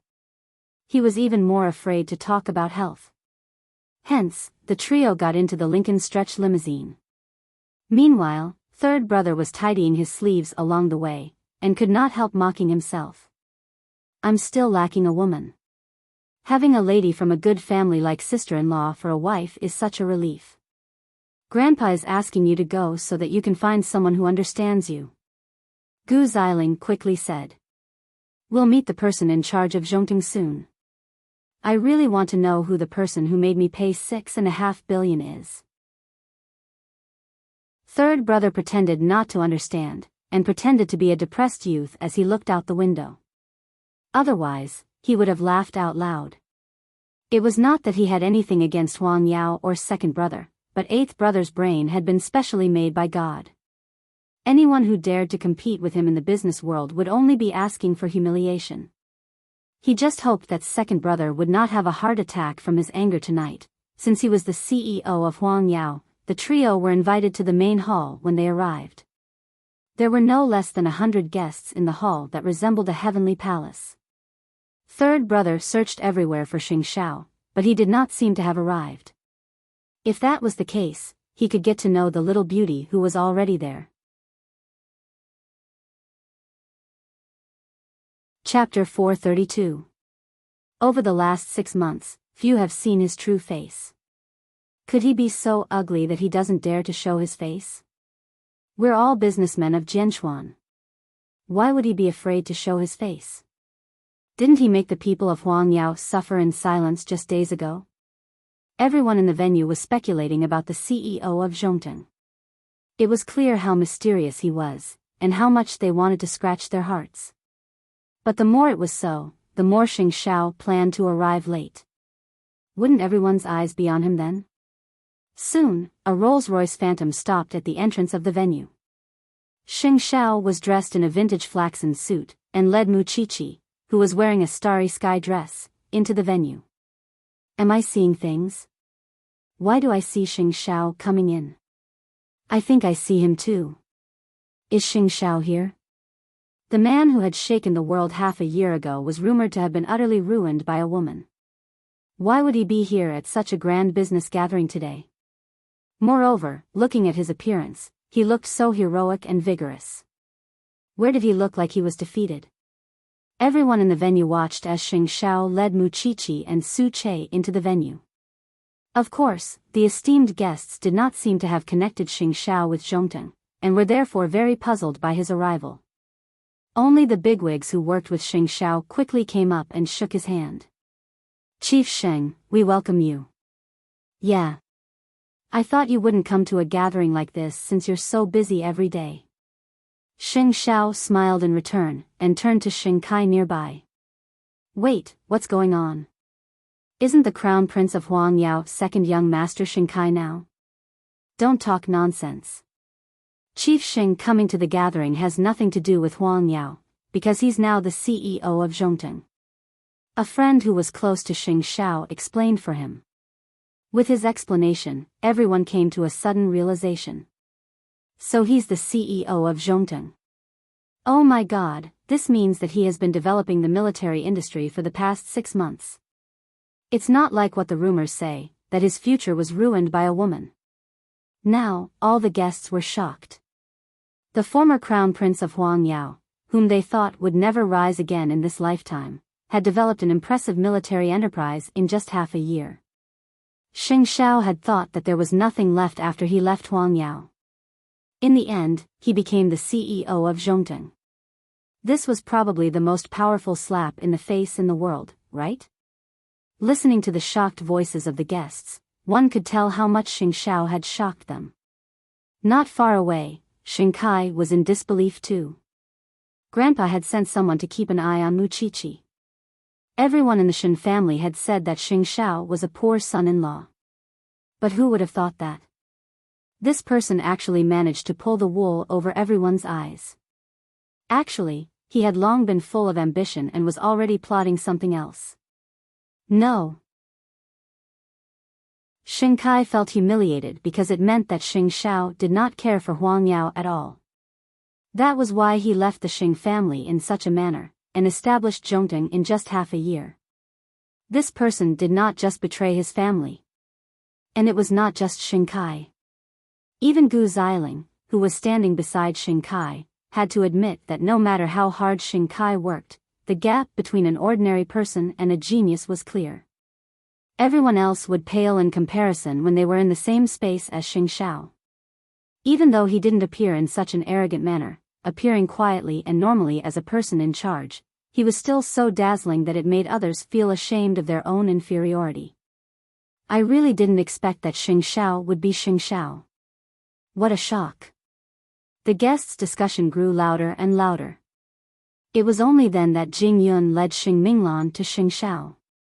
Hello, Chief Sheng. Xing Shao reached out and shook Jing Yun's hand. We might have a chance to work together. In just half a year, Xing Shao had become much more mature. The sharpness around him had faded, and he no longer had the sense of danger that people could see from him wherever he went. As expected of someone who caught Secretary He's eye. He didn't disappoint us. Chief Sheng, I look forward to working with you. Xing Shao thanked all the guests who came up to him, before turning his eyes to Xing Kai. In that very moment, Xing Kai's existence was a joke. He picked up Huang Yao that Xing Shao did not want. He picked up the woman that Xing Shao did not want. At first, he thought that he was shouldering the responsibility of the family. But now, it seemed that the entire Xing family was nothing more than chess pieces on Xing Zhao's chessboard. Gu Xiling could empathize with Xing Kai's feelings, because she was feeling complicated as well. Even so, it was precisely because of such an occasion that she should not lose face. Let's go and say hello. Xing Kai walked stiffly to Xing Shao and Muqiqi, and said through clenched teeth, nice move. You've turned everyone in the Xing family into a joke. It's my business how I develop after I left the Xing family.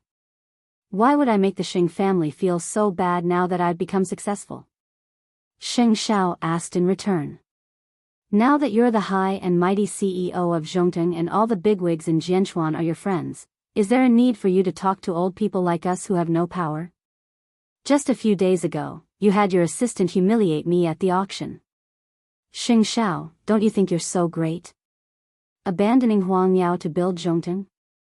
Xing Shao said nothing in response to Xing Kai's question, but Muqiqi did. In half a year, she had become even more mature and beautiful. Don't think too highly of yourselves. Xiao Xiao left the Xing family to escape old Xing's control. Don't you know what's bothering you? It's been half a year, and you're still as sharp as ever. Xing Kai retorted. You're the one who took him away. Xing Shao was fine at home back then, and would he have left if not for you? So, I've given you the position of the CEO, the shares, and you've become the boss. Now, you're blaming Xiao Xiao for abandoning his responsibilities? Aren't you TCH now? Muqiqi was not to be outdone. Why is the Xing family so hateful? Why is everyone so full of themselves? When you want Xing Shao to manage Huang Yao, he has to work without complaint, and when you want power, you kick him out and send people to keep an eye on him every day. Now, you're jealous when he's making it big? Muqiqi. Xing Kai's voice was a little louder now. Chapter 433. Gu Xiling stopped Xing Kai at that and stared at them. If you're here to show off today, you've achieved your goal. Can you let us go now? You're the ones who won't let go of yourselves. Muqiqi replied. Let me formally introduce you. This is Xing Shao, the CEO of Zhongteng. He has nothing to do with the Xing family, and we should draw a clear line between us in the future. Xing Xiao did not say a word from start to end, and merely stroked the angry little tiger in his arms. She was still the same, fuming at the sight of the Xing family. They were not exactly flaunting their prowess, because Xing Xiao was not here for the Xing family at all. What was Huang Yao now? In Xing Xiao's eyes, it was nothing more than a passing cloud. After that, Xing Xiao and Mu Qiqi chatted warmly with the guests, and everyone's opinion of Xing Xiao changed greatly. They only felt that he was young and hot-blooded, and not to be trifled with, and always carried a hint of violence when he appeared. Now, he appeared much gentler and more composed. But only Mu Qiqi knew that the man's level of black-bellied schemes was incurable, and there was no antidote. Feeling humiliated, Xing Kai went to the garden with Gu Xiling for a breath of fresh air. I still don't know how to tell grandfather about this. Gu Xiling thought about it and told Xing Kai, grandfather found someone to keep an eye on them, but it's useless. You can't be blamed. I really didn't expect Xing Xiao to have this trick up his sleeve, playing everyone like monkeys. If you think this gathering is boring, let's find an excuse to leave. Xing Kai shook his head and calmed himself. Will be a joke if we leave just like that. Gu Xiling did not know why he had to be so stubborn. He clearly could not stand Xing Xiao's presence, and yet he was forcing himself to stay. All right, I'll go with you. I saw Xing Xiao's assistant just now.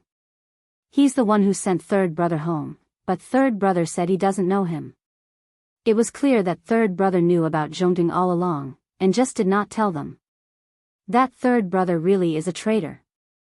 Calling him a traitor? That was completely non-existent. After all, third brother did not take it to heart at all. No matter how the old man blamed him, he would insist that he did not know. What could the family do to him? Moreover, he was truly proud of eighth brother's success. Especially after seeing the changes in his eighth brother in the past half a year, he felt that only a person with a big picture would be able to succeed. Xing Zhao's stunning appearance soon became a hot topic in the circle, and the three scions who wanted him to kneel finally came out and told the truth. Actually, it was Xing Xiao who taught us a lesson. Now that I think about it, the crown prince is still the crown prince. Because of Xing Zhao's presence, the business gathering became his personal show, while the others were overshadowed. In the end, Xing Kai did not stay until the end. Whenever he thought of Xing Xiao abandoning Huang Yao and going to Zhongteng, he felt disgusted. When he left with Gu Xiling, he did not even call out to third brother. Since third brother and eighth brother were close, he should go ahead. When they got home, Grandpa Sheng was watching TV in the living room.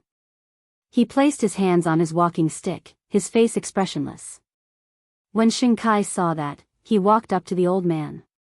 Grandfather, Grandpa Sheng looked at the time and answered, "You're back so early.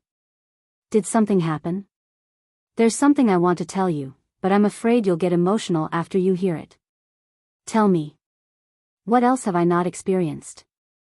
Grandpa Sheng smiled coolly. Xing Kai took a deep breath and glanced at Gu Xiling.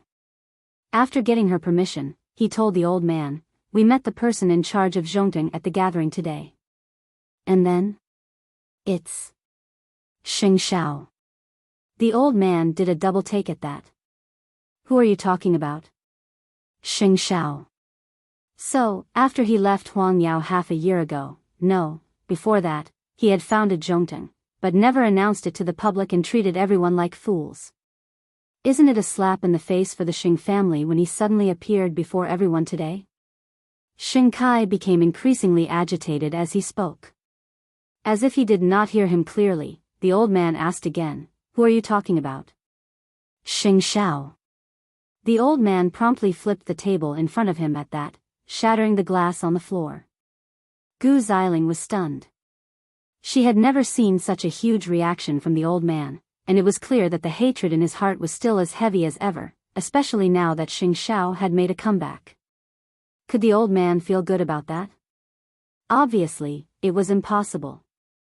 Later, the old man returned to his study and called his various friends to confirm the news.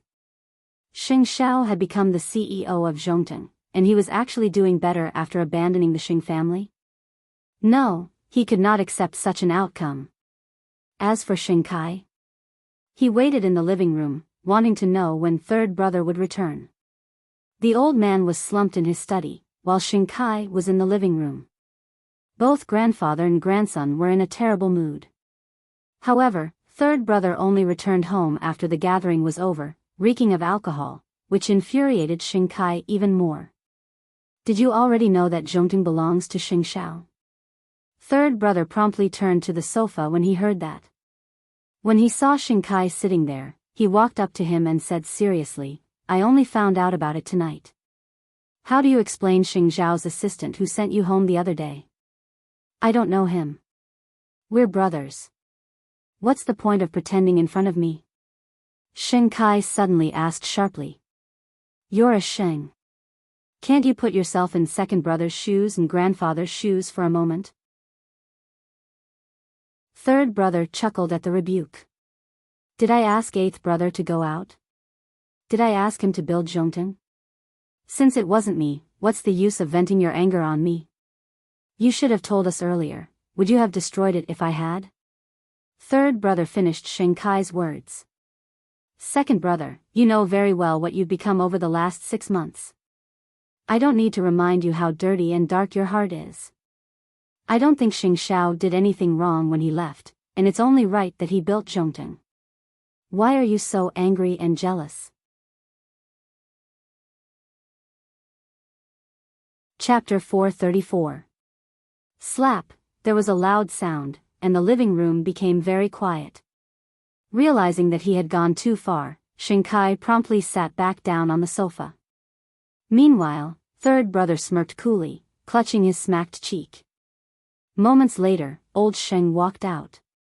Clearly, he had heard the conversation between the brothers, and so, leaning on his walking stick, he asked third brother, You knew about this long ago? Third brother nodded. I'll say it again. I didn't know. Third brother said coldly. Believe it or not. With that, third brother returned to his room. In the darkness, the two men were left feeling unusually resentful and upset. But who could they blame? Xing Xiao could only be blamed for being too cunning. Even Feng Shanshan could not see through Muqiqi, and it appeared that the Xing family would not be able to sleep that night. On the other hand, another group of people were seething, the magazine media. Look at how legendary Xing Xiao's story was. Over the last 6 months, everyone had assumed that they could trample over Xing Xiao's head. They did not expect that Xing Xiao would be so tenacious, developing Zhongteng to where it was today without anyone knowing. It was truly unimaginable, and amply proved that Xing Xiao's ability was not something mortals could compare to. Early next morning, photos of Xing Xiao and Muqiqi at a business gathering were published everywhere. They certainly looked like a perfect match, a perfect match. Papa Sheng was reading the newspaper in the dining room early in the morning, and asked when he saw Xing Xiao coming downstairs, How did the Xing family look yesterday? Second brother left halfway. Xing Xiao replied. His mental fortitude is really lacking even though he's the CEO of Huangyao. Papa Xing said, putting the newspaper aside. And don't even mention the old one in the family. Who cares about them now? Mama Xing came out with a glass of milk and sat beside her husband. I just want the whole world to know about my son. It's been so stifling over the last 6 months. No matter what, you have to be careful. Your father is working all day, and I have my own things to do. You don't have to worry about danger. As for Xiao Qi, you have to take care of him. Muqiqi slept until the middle of the morning. It was not easy for her to have a holiday, and there were no cases in the forensics lab. That was why she did not wake up together with Xing Xiao, and instead received a call from Feng Shanshan asking her to go out and play. Forget it. You're still the old man's woman. I'm afraid you'll eat me up. Unexpectedly, Feng Shanshan laughed on the other end of the line. Everyone in the world knows who the CEO of Zhongteng is now. Don't you want to come out and relax? Please keep your enemy awake. I'm going back to sleep. There was no telling how old Sheng would deal with Feng Shanshan. Perhaps Feng Shanshan could handle it herself. But no matter what, she did not want innocent people to be hurt because of this matter. There was no need to say much about the atmosphere in the Sheng family.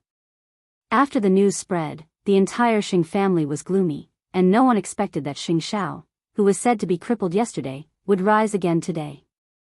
Of course, apart from Grandpa Sheng and Xing Kai, sixth brother was also very dissatisfied. I really didn't expect that scum to make a comeback.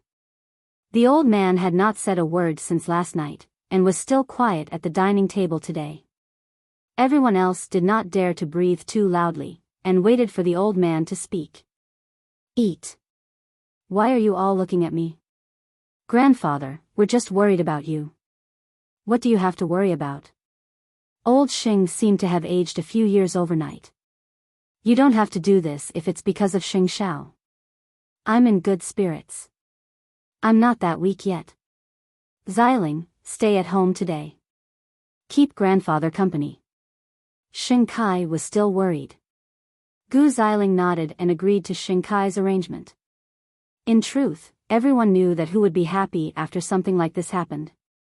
Only third brother was eating and sleeping as usual. From today onwards, third brother is suspended from his duties. Everyone did a double take, not understanding what was going on. However, third brother knew very well, and rose from the dining table after eating, completely ignoring the old man's words. At that, Xing Kai put down his bowl and chopsticks and asked third brother, "What's your attitude towards grandfather? Don't burn me if you're angry. I'm innocent." With that, third brother returned to his room. Gu Xiling had been quiet for the whole night when she saw how angry her husband and elders were, and finally could not hold back the words in her heart. Kai, grandfather, I think that Xing Zhao's founding of Zhongting might not be a bad thing for us. Think about it, even if Xing Xiao left the Xing family, the blood of the Xing family still flows in his veins. Even if Xing Xiao wants to draw a line between us, we won't let him. We could still use him to build momentum for ourselves, build relationships for ourselves, and increase our bargaining chips. Think about it. Zhongting might want to target us, but to the outside world, we are just like the Gu family and the Su family, giving Huang Yao another layer of assurance. If that's not profit, what is it? Xing Kai's eyes lit up at Gu Xiling's words, while the old man's expression was no longer as somber. Since everyone can't accept Zhongting's existence, why not use it? Isn't that great? Sixth brother gave Gu Xiling a thumbs up at that. You're so smart, second sister-in-law. Yes, he abandoned us first. He didn't want Huang Yao, so why do we have to hide from him? It doesn't make sense. As expected, there were two sides to every coin. Meanwhile, Gu Xiling's words made Xing Kai see his wife in a new light.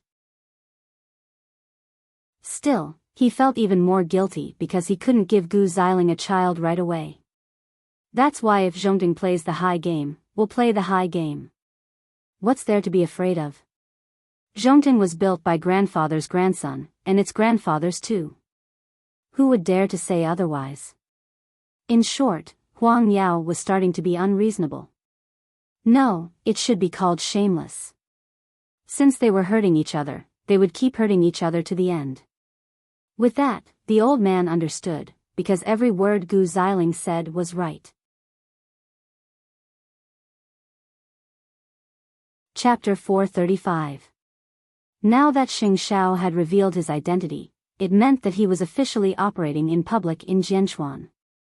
Now that Xing Xiao had leapt to become the most promising entrepreneur in the country, the media and magazines would naturally fight to interview him. There was even a TV station that invited Xing Xiao to record a financial interview. Now that Xing Xiao's value had naturally risen, the outside world was very curious about what had happened to him over the last 6 months. Chief, I've just received word that the Xing family is congratulating Zhongting in public. Su Che sent the video of Xing Kai's interview to Xing Xiao. Xing Xiao's expression did not change after he watched it, but his lips curled into a faint smile. It seems that the Xing family is eyeing Zhongting again. I don't quite understand. Su Che said. It doesn't matter. Didn't I tell you to turn down all the magazine interviews? Now, send me all the invitations for review. Are you not going to refuse them? Xing Xiao nodded and picked out the top magazines. Contact the editor. I agree to the interview. And the TV station's invitation. Arrange it too. The Xing family would not be able to understand the situation if they did not make a serious statement. I'll contact them right away. In the past, Xing Zhao's way of dealing with the old man was to meet force with force and fight until the old man admitted defeat. But now, after half a year of settling down, Xing Xiao had no intention of contacting or clashing with the old man head-on. There were some things that could be solved with more than one way. They would be wrong to think that Xing Zhao's temper was the same as half a year ago. Over the last few days, Huang Yao had continuously announced its stance towards Zhongting, either ambiguous or misleading, which left the outside world with the impression that the relationship between the Xing family and Xing Xiao had eased, leaving many to speculate. In the past, Xing Xiao would definitely retaliate or do something drastic. But this time, Zhongting did not respond at all, which left the Xing family unsure what Xing Xiao was planning. He had been so excited and forceful when he trampled on others, wanting to trample Xing Xiao into the dirt. But now?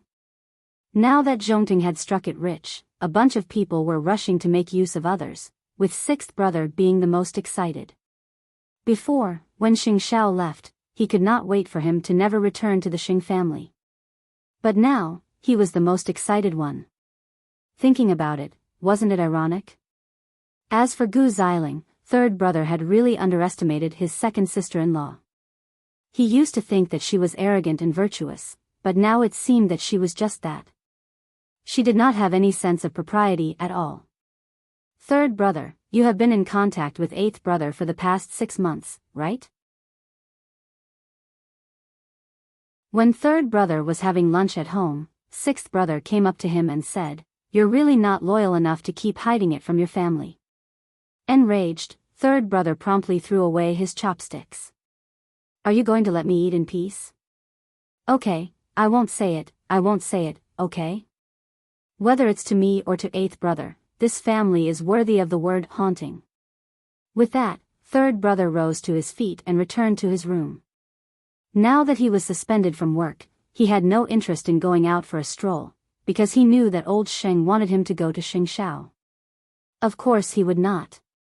Since he was not sure if Xing Xiao would reconcile with Huang Yao in the end, the Xing family kept sending guests over the last few days. On one hand, it was to give old Xing face, and on the other, they wanted to get some information and build a good relationship with the Xing family as soon as possible. The guest's face was full of flattery, and third brother had a good show to watch. However, the most ironic thing was not how snobbish these guests looked, but how the old man enjoyed others' flattery and fawning so naturally. It was really a little shameless. How much did Xing Xiao despise others when he was depressed? And now, he knew how to bask in their glory. The more he looked at the Xing family, the stranger he found them. Every one of them was so natural, and if he were eighth brother, he would be disgusted to death. The reason Xing Xiao was not disgusted was because he would retaliate soon. Interviews and television appearances. When Mama Xing heard about it from Xing Xiao during dinner, she felt that her bottom line as a human had been broken. Wait, why are the Xing family so shameless? Mom, you don't have to be so agitated. Anyway, this matter will be cleared up soon. I've never seen such a shameless person. Mama Xing shook her head. She felt goosebumps all over her body. Hurry up and clarify this matter. It's your father-in-law who helped you this time. Even if it's related to the Shin family, it has nothing to do with the Xing family or the Shin family. Mu Qiqi turned to Xing Xiao at Mama Xing's words. I was wondering why you suddenly agreed to the interview. So it's because of this. You don't like me to be interviewed? Of course not. When you're interviewed, I'll buy 100 copies of magazines and newspapers, and look at your handsome face every day. Xing Xiao frowned at Mu Qiqi's flattering words. You're being unaccountably solicitous. Tell me, are you trying to rape me or steal me? Mu Qiqi was taken aback. Then, she smiled and asked, is it that obvious? Xing Xiao glared at her, looking as if Mu Qiqi could never escape his grasp. Mu Qiqi admitted defeat and said, it's like this. There's a letter from another branch asking for the professor's help to solve a case together. The professor intends to bring me there to study, and since it's in the mountains, I might have to stay there for 2 days. Xing Xiao withdrew his gaze and did not look at Mu Qiqi again. After all, they had been together for a long time and rarely separated for such a long time. Moreover, Mu Qiqi wanted to go to the mountains. It was so remote. She was dealing with murder cases now, and she did not even know that the murderer was right beside her. How could he be at ease if she went alone? You don't agree? No, but you must bring Su Che with you. It was the biggest concession Xing Xiao could make. This time, it was Mu Qiqi who said nothing. When Mama Xing saw that the couple was about to quarrel, she quickly said to her husband, I'm full. Come with me for a walk. But I just started eating. Papa Xing felt very innocent. Mama Xing winked at him, and Papa Xing finally understood. Couldn't he just drag his wife out to make up for his meal? The dining room suddenly became quiet. When Mu Qiqi saw that Xing Xiao was unhappy, she said, actually, the police are everywhere. You really don't have to worry.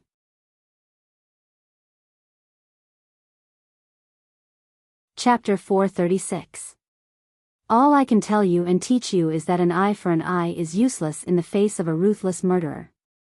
I know that you're becoming more mature now, and you might not think that I'm right, but I built Zhongding to prevent others from having the chance to offend you again.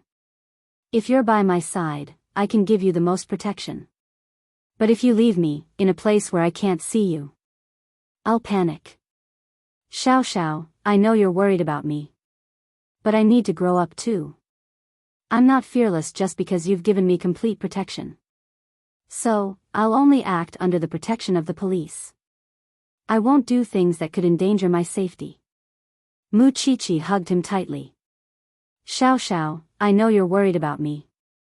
But, I need to grow up too. I can't bring Su Che with me because everyone on the front lines is putting their lives on the line to solve cases. I promise you that you can contact me at any time. You're here, and the one I love is here. I won't let anything happen to me. If Qi compromised and agreed not to study because she loved him, he would feel that he was rearing a canary instead of loving a living person. Forget it. How could he have the heart to refuse his little one's wish? I promise you. Then don't be unhappy. Xing Xiao smiled helplessly. He would spoil the person he loved even if she was kneeling. Even so, in Mu Qiqi's heart, even though she was 8 years younger than Xing Xiao, she felt the same way about him. She did not want to keep demanding things from Xing Xiao. Instead, she hoped that this man would be happy with her, and she would want to spoil him, even if she could do very little for him. That depends on your performance tonight. You're threatening me, you filthy man. Mu Qiqi pouted, but she was actually feeling sweet inside. Even if Xing Xiao was so powerful, he would still panic when he faced her. Just the thought of it was enough to make one smile uncontrollably. When are you leaving? The day after tomorrow. The professor has some things to deal with tomorrow, so he'll leave at night. Then come with me to the magazine for an interview. It was the weekend anyway, and it wouldn't affect her studies. Mu Qiqi nodded. She really had no way to deal with this man. Now that the Xing family had done something so provocative, it was as if Xiao Xiao was about to return to the Xing family. That was why they had to be prepared. Almost a day later, at the police academy. When Lin Mu was training, he seemed to have provoked a transfer student. Moreover, it was a female student with extraordinary skills. When he was in the police academy, he had always scrupulously abided by his duties and never did anything that went against the rules. However, this female classmate, on the first day she transferred to the academy, had a conflict with Lin Muan. It was all because she had broken the model that he had painstakingly made. That was for little Chili Pepper. Naturally, Lin Muan fought with his opponent. The two of them almost alerted the trainer. Lin Muan didn't have a good impression of this transfer student, but he had a feeling that this transfer student was deliberately targeting him. The next day, Lin Muan's class was in an uproar. This was because this girl announced that Lin Muan was the man she liked, and no one should compete with her. The students in the class all followed suit. After all, they knew that Lin Muan didn't have a girlfriend. And now, a fair-skinned and beautiful girl was interested in him. It was as if a beauty had fallen from the heavens. What was there to be dissatisfied about? I have a girlfriend. Lin Muan promptly replied. Don't waste your time on me. The girl shrugged, completely unconcerned about what he thought. Lin Muan sighed. From then on, he would keep his distance from this girl as much as he could. After all, even if he and Lu Qianqian were just buddies, he did not forget why he came back to the police academy. It was to protect the people around him, and to protect little Chili Pepper. He wasn't looking forward to some campus romance, and he believed that no one was more important than little Chili Pepper. That was why he had to control his heart. Moreover, he couldn't help suspecting that his grandfather had arranged for this girl to come in and mess with his mind. Then, he would compromise in the end, and he would never fall for it. That was why he warned his roommates, I have a family, so I hope you guys can help me. I don't want any rotten girl, and she would be very sad if she knew. His roommates made an okay gesture. Who didn't have a white moon in their hearts? They naturally understood his feelings. It wasn't that Lin Muan didn't have the confidence to reject her, but he just didn't want the whole world to know about it, and then misunderstand that he was related to this girl. At that thought, he missed little Chili Pepper a little, and wondered what she was doing. At that thought, he took out his phone and texted Lu Qianqian. I made a few clay figurines for you when I was bored a few days ago, but someone ruined them. TSK. Who would be so kind? I'm not trying to be sarcastic, but your clay figurines are the ugliest in the world. A girl. At the sight of those words, Lu Qianqian sat up on the bed sensitively. Are you dating someone in school? I swear, I just want to be a good student. Lin Muan replied. Lu Qianqian breathed a sigh of relief, but she still felt a sense of danger. She had never thought that Lin Muan could have a girlfriend in school. But now, when she heard him say that it was a girl, Lu Qianqian felt suffocated.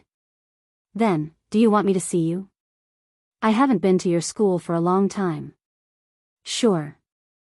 Lin Muan agreed at once. Lu Qianqian suddenly felt relieved at the word sure. Who was she to Lin Muan? Why should Lin Muan tell her where he went and who he hung out with? But Lin Muan had told her of his own accord, and it was nothing special to him. I'll bring you something you like tomorrow. Lin Muan put away his phone, feeling a little relieved. At the same time, as a man with brains, he knew that he had to ask for help. And now, the only people who could help him were Mu Qiqi and Xing Xiao. It had been a long time since Mu Qiqi answered Lin Muan's call.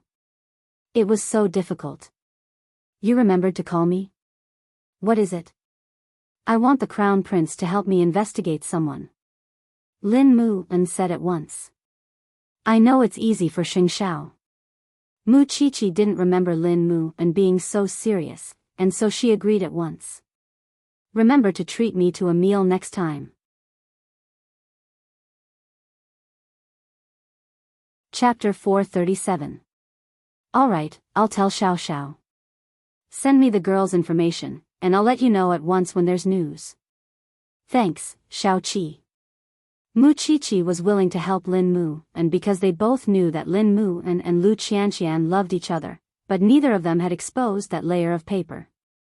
As for Lin Muan, even if he was a little flirtatious and a little glib in the past, a prodigal who repents is more precious than gold.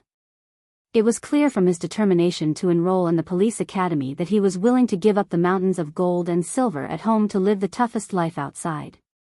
He must have fallen for Lu Qianqian. With that being the case, how could they not try as friends? Soon, Lin Mu and sent her a message about the girl. Mu Qiqi was intrigued when she read it, and told Xing Xiao, what if this girl's appearance would become the best support for their relationship development? The Lin family is very prejudiced against Lu Qianqian. Can't you stop pouring cold water on me? I think that as long as two people work hard, some things are not as difficult as they imagine. If you could break free from the shackles of the Xing family, why can't Lin Mu? Xing Xiao received the message and sent it to Su Che, asking for an answer as soon as possible. By the way, you have an interview tomorrow. Rest early today. Mu Qiqi said, tugging at Xing Xiao's black pajamas. Go to sleep first. I still have some documents to read. Xing Xiao said, patting her head. In fact, he knew what she was hinting at, and was teasing her. Do you think I don't know that these aren't urgent documents? Xing Xiao put down the documents at her words and looked at Mu Qiqi with a half-smile. How do you know they aren't urgent? Look at the time, Xiao. I'm not sleeping at this time usually. Xing Xiao continued to pretend not to understand her invitation. Knowing that he was doing it on purpose, Mu Qiqi did not try to persuade him, and simply rose from beside him. All right. I'm going to sleep since you don't want to sleep. With that, Mu Qiqi took a few steps forward, when Xing Xiao suddenly hugged her from behind. Little one, is it so hard to just say I want it? I'm a girl, I'm always embarrassed.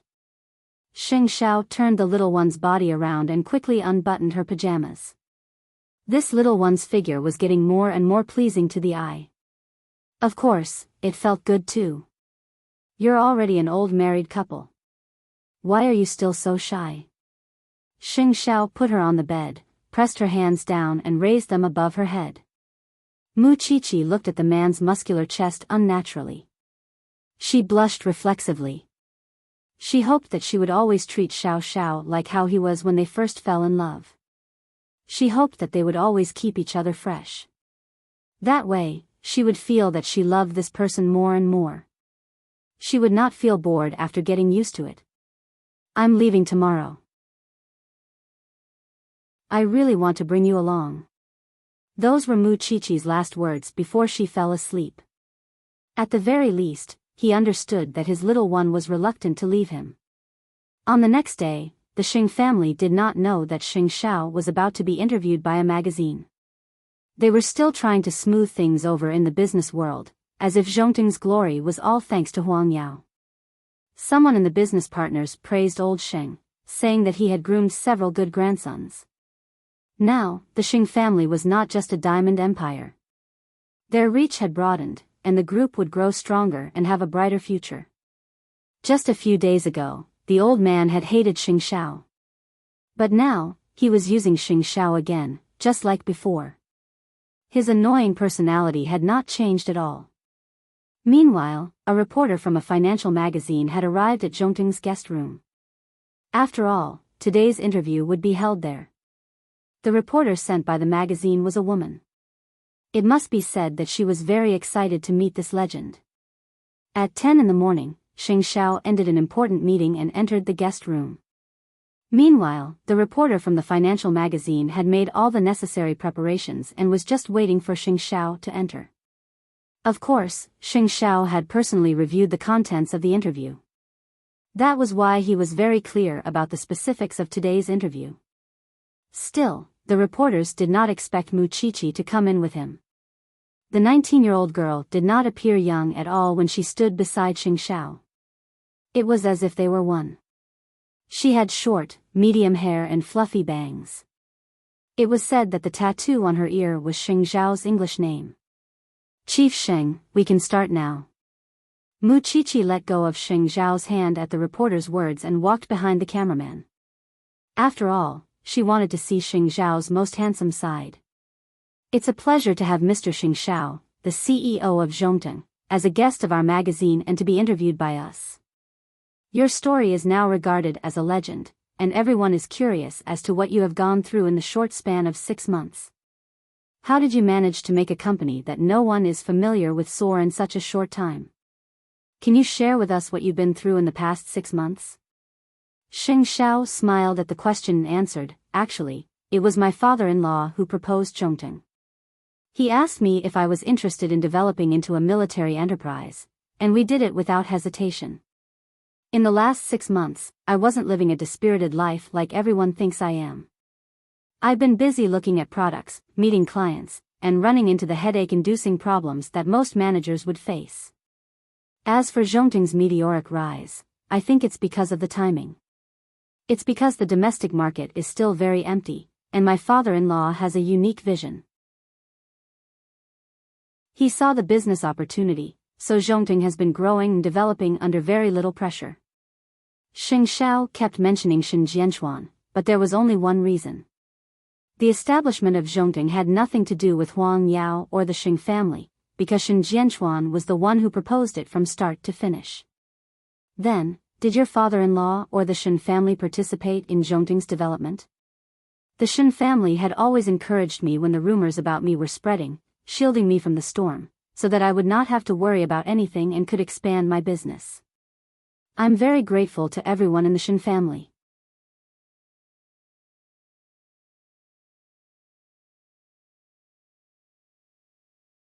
Chapter 438. Freedom. Xing Xiao answered at once, before explaining. Huang Yao is a family business, and everyone in the Xing family works there.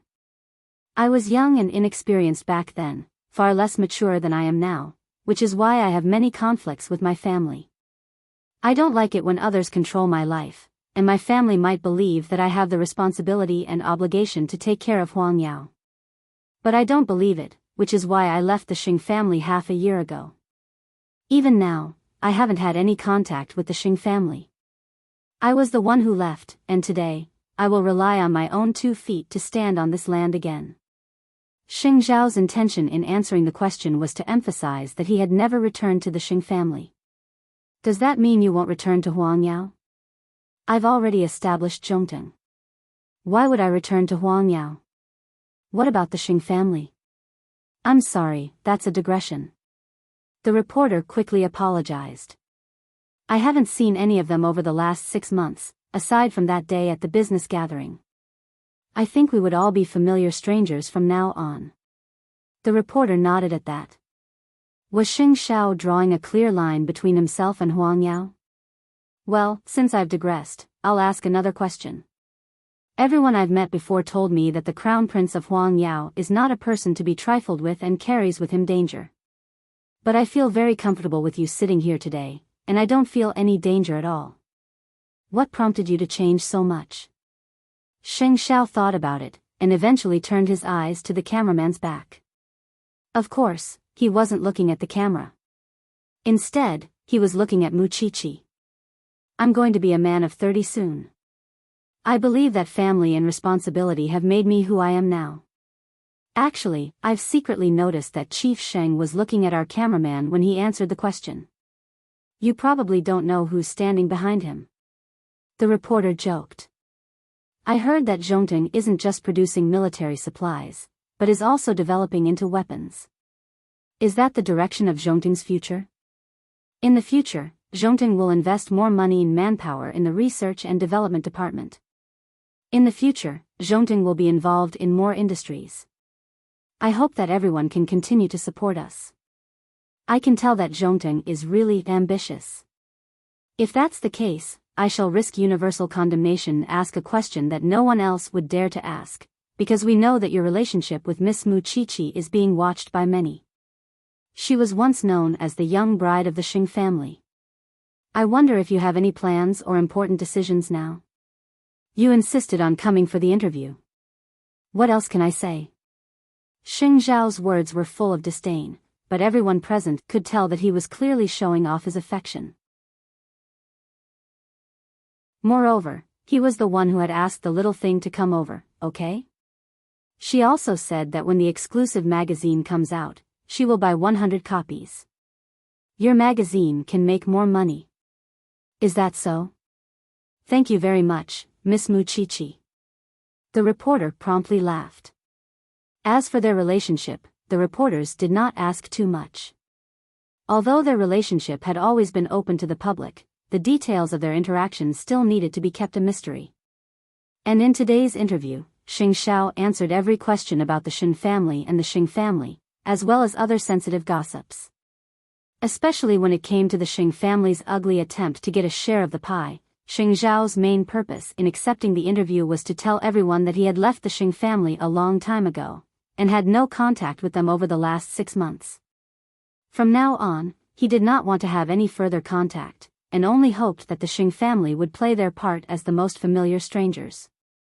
There was no telling how the Xing family would be slapped in the face after the interview. After the interview was over, the reporter shook Muchichi's hand. Miss Mu, I really envy you for having President Sheng who loves you so much. Still, don't you think you're losing out by having his name tattooed on your ear and not getting any reaction from him? Muchichi turned to look at Xing Xiao, and pointed at her collarbone. He's tattooed it here. I see. The reporter sighed. And you will find your Mr. Right. I don't have a Mr. Right, but I did have a son. Let's just make do. The reporter laughed, and left Zhongting with the people from the magazine. That was when Xing Xiao put an arm around Muchichi's waist and told her, Did you know that the way you looked at me just now was exactly the same as when you had a crush on me? You can't wait to devour me. Did I? Muchichi asked, covering her face. Everyone saw it. Are you still denying it? Can't help it. Who asked you to be so handsome? Muchichi retorted. Since I've watched your interview, I should go home and pack my things. I'm leaving later. Xing Xiao hugged his little one tightly at that. Safety. I'll say it again. Nothing is more important than your safety. Got it. Even if he could not bear to let go, his little one would eventually grow up, and it was something he could not control. Sometimes, he would miss the timid Muchichi of old, because the little one would listen to everything he said, but she did not have the soul she had now. Su Che had followed Xing Xiao's orders and found out what Lin Mu and had asked him to do, and Xing Xiao directly sent the information to Lin Mu and so that the man would not disturb his little one. When Lin Mu and saw the girl's information, he immediately understood that she was indeed the actress that old Master Lin had hired. That was why she had been pestering him the moment she arrived at school, saying that she liked him and trying to disturb his mind. At that thought, Lin Mu and put away the information and prepared to welcome his little pepper when school was over. Lu Qianqian was punctual. She brought Lin Mu, Anne's favorite snacks to the police academy, and waited quietly at the gates after registering. Lin Mu and saw Lu Qianqian's figure from afar, and was naturally elated. Little Pepper. Lu Qianqian rose to her feet and glared at Lin Mu and. Don't call me such a vulgar name outside. Both of them laughed at that, and Lin Mu and led Lu Qianqian to the academy's canteen. Try the food here. Hey, I'm the young lady of the Lu family. Are you going to let me eat plain food? I don't have the money to treat you to fancy food now.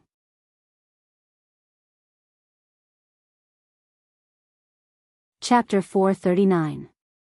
In fact, Lin Mu knew very well that Lu Qianqian did not have the pampered air of a rich young lady, and he was just saying it casually. The two of them sat in the cafeteria, eating and chatting. At this time, Lin Mu, Anne's roommates, heard the commotion and came over. Is that little sister-in-law? Really? Is she that pretty? No wonder you miss her so much. Why didn't you introduce her when she's here? The others scrambled to sit beside them and cause trouble, but Lu Qianqian did not have the chance to explain before Lin Mu and smiled and brushed it off. Sister-in-law, you should walk around the school more. Otherwise, people wouldn't know that our handsome Lin is already taken, and those rotten suitors would just keep coming for him. Isn't he behaving in school? Lu Qianqian simply played along with them and continued teasing Lin Mu. Actually, Bro Lin is one of the few honest people I've met. Apart from training every day, the only time he has is to make clay figurines. Those are for you, aren't they? Lu Qianqian was quiet for a few seconds before nodding. Look, what a loyal dog. Well, I hope you guys can keep an eye on him from now on. I'll treat you to the snacks here. When the few of them saw that it was all imported food, their gluttonous faces immediately appeared. Don't worry, little sister-in-law. Just leave it to us. Aren't you the one who bought it for me? Lin Mu and could not help grumbling. It was not easy for little Pepper to buy it for him, and these people were so poor and hungry. What a waste of good food. Bro Lin, sister-in-law, is building a good foundation. You wouldn't understand. Lin Mu and slapped the man's head at that. I'll give little Pepper some after lunch. You guys save some for me. Don't split it all. The happiest time in life was indeed in the campus of one's youth. Now that Lu Qianqian was training every day, it had been a long time since she could relax like this. Just as they were eating and chatting, the girl who was determined to get Lin Mu and squeezed in with a tray. Can I sit? Sure. But Bro Lin and sister-in-law should go to another table. It's noisy here. Her roommate helped Lin Mu out. Sister-in-law, you have to come more often. You're so pretty and feminine. We would want to see you often. Lu Qianqian smiled, but studied the girl as well. Lin Mu An's fearless personality would be a huge problem for him. Still, Lin Mu and could not be sure since he knew how to deal with women. The two of them moved to another table. Then, Lu Qianqian asked, Is that the girl? Little, she made you so flustered that you're doubting life? I've already checked with the Crown Prince. There's an 80 to 90% chance that it was grandfather who planted them. Lin Mu and explained to Lu Qianqian. I don't want my simple and beautiful police academy life to be spent fighting against the old man. I hate that I'm a Lin now. My grandfather is an all-pervasive monster. Be yourself. You should know that I will never give up on my best friend. No matter what happens, I will share the burden with you. Lu Qianqian comforted him, because she knew that he was feeling very defeated at the moment. You're right. Be yourself.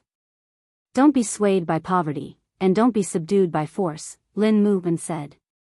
Idiot, if you need me, just give me a call. If not, you can skip me and look for the Crown Prince or Chi-Chi. You know how awesome the Crown Prince is now. Lin Mu pinched Lu Qianqian's nose and finally smiled. I know what to do.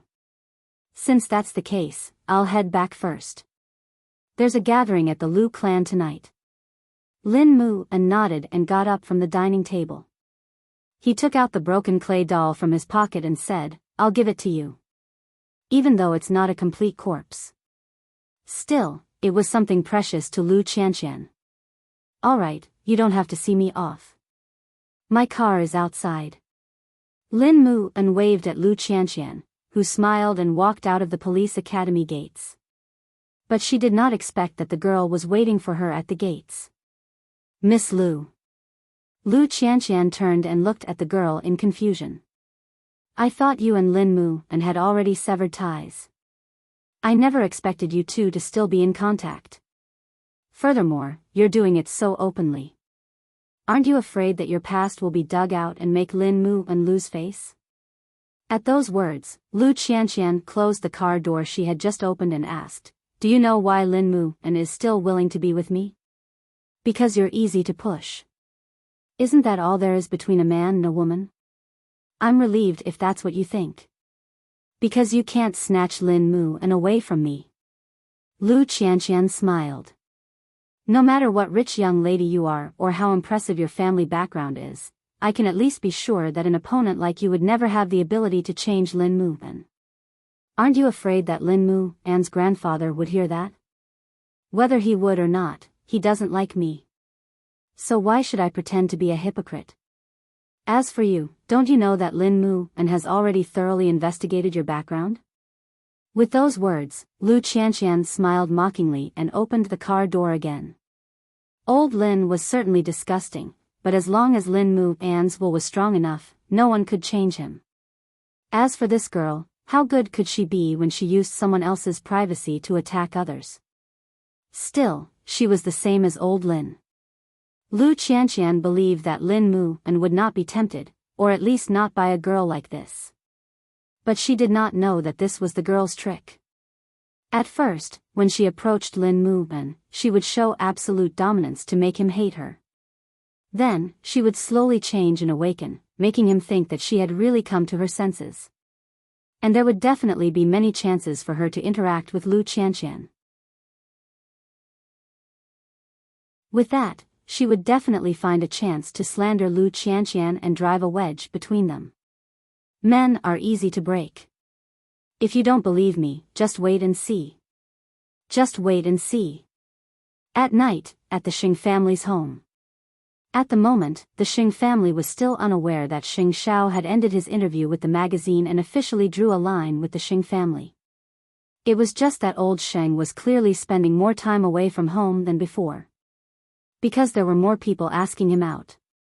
With a good grandson like Xing Xiao again, the future of the Xing family would only be brighter.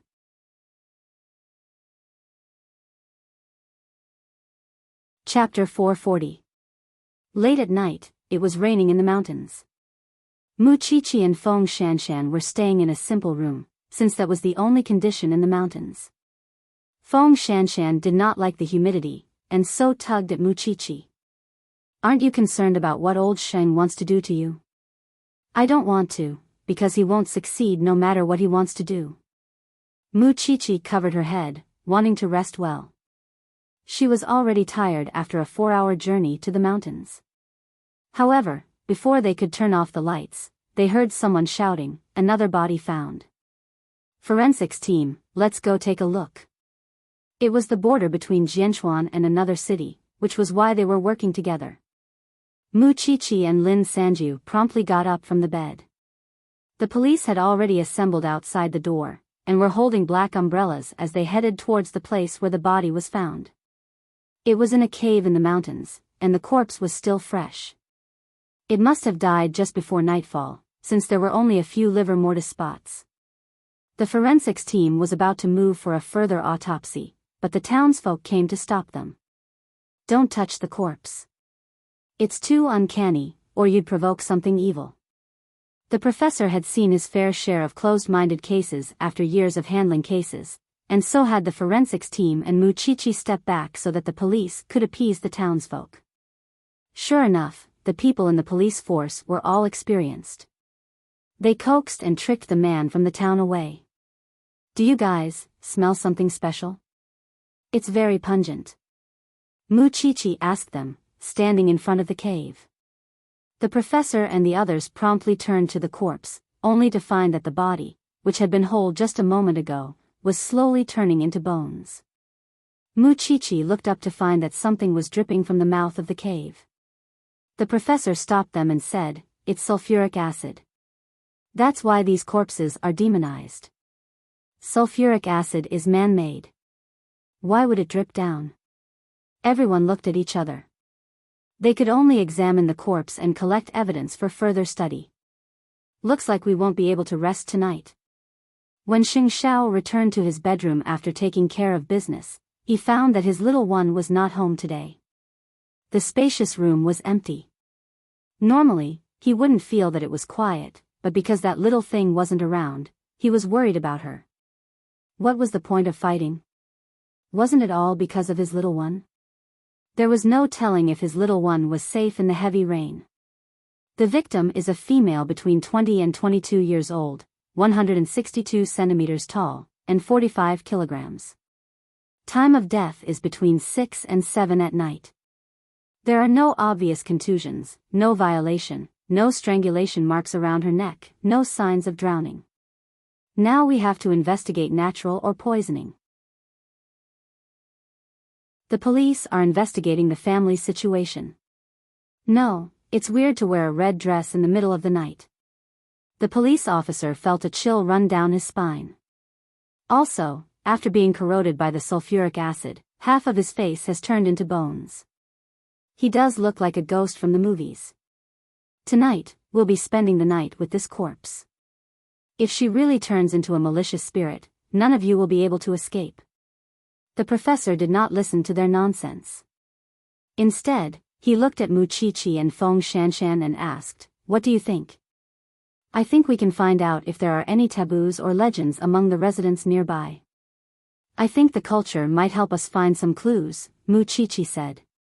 The fact that the victim had come out in a red dress in the middle of the night, and that man from the town had shouted not to touch the corpse made Mu Chichi believe that it was all crucial information.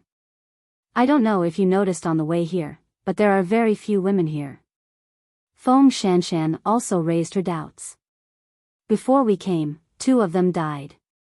Including the 3 now, they are all young women." The professor nodded. "All right, I got it. You 2 should get some rest. You still have work tomorrow." Mu Chichi and Feng Shanshan shared a look and returned to their own rooms. Even so, the corpse was in the yard, and it must be said that the mere thought of a red dress gave them goosebumps. Both of them lay back on the bed, but could not fall asleep no matter what. Mu Chichi rolled over and whipped out her phone. She wanted to send Xing Xiao a message, but he should be asleep at this hour. But for some strange reason, Mu Chichi pressed the send button when she was about to delete the message. Still, there was only Xing Xiao's name in the message. Mu Chichi sighed. She wanted to delete the message, but Xing Xiao replied instantly. "What? Why aren't you sleeping, you filthy thing? I'm doing an autopsy here. Can you tell me why you're still awake at this hour? I'm not used to having my arms empty. It's too quiet when I can't hear you snoring." "You're the one who snores," Mu Chichi retorted, unconvinced. "The corpse we found tonight was right next door, wearing a red dress. I'm a little scared." "Why aren't you scared when you're at home?" "Because you're not by my side," Mu Chichi answered seriously. "It's only when I'm out that I know the reason I feel safe and brave is because you're by my side." "Silly thing, I'll get up to handle business and put it on speakerphone.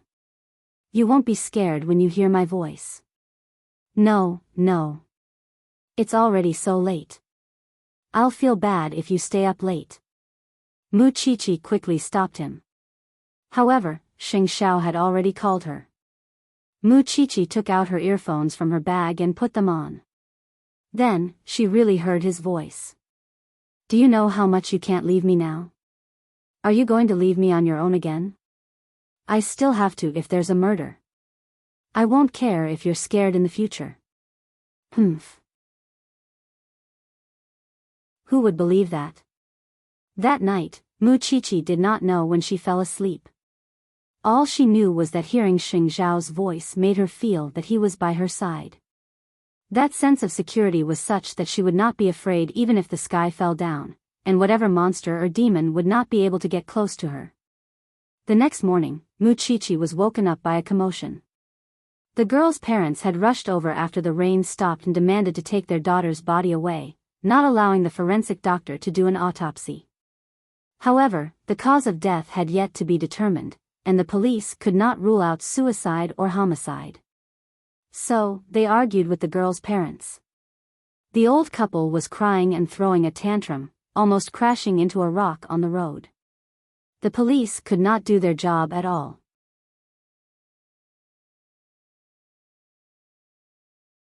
Chapter 441.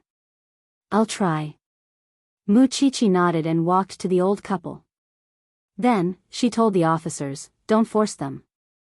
Of course they would feel sorry for their daughter. The professor was full of praise for Mu Chichi at that. That child is smart. She knows to put herself on the opposing side to lower their guard. The officers left and did not continue arguing with the old couple. Mu Chichi walked up and sat beside the old woman. "Get up, auntie. Let's sit down and talk."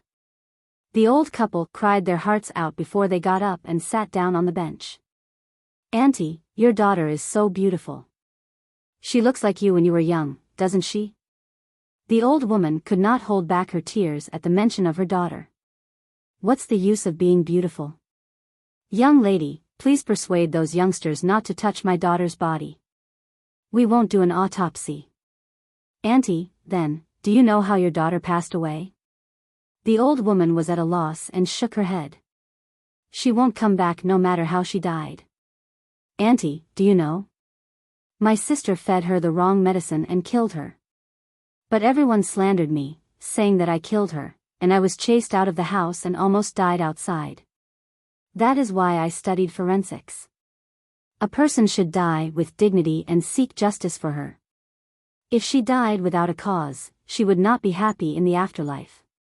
What would you do if she blames you when the time comes? The old woman's tears flowed even more at that. That is why I hope that you would allow us to perform an autopsy. That is the only way to find the culprit and seek justice for your daughter, while preventing new murders. I know you want your daughter to die with dignity. We can promise you that after we investigate the cause of the incident, we will send her off so that she can be buried with dignity. That way, those who spread the rumors will have nothing to say. The old woman wiped her tears and finally nodded. I dreamed of her last night.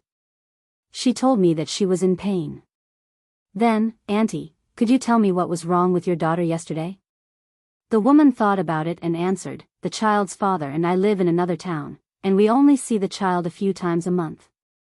After she dropped out of school, she started a small business here, which is why we don't know what happened to her. Does your daughter have a boyfriend? We don't know, but our daughter always comes home alone. Does she like to wear red clothes? The middle-aged woman shook her head. I don't like it. She's usually very plain and doesn't like to dress up.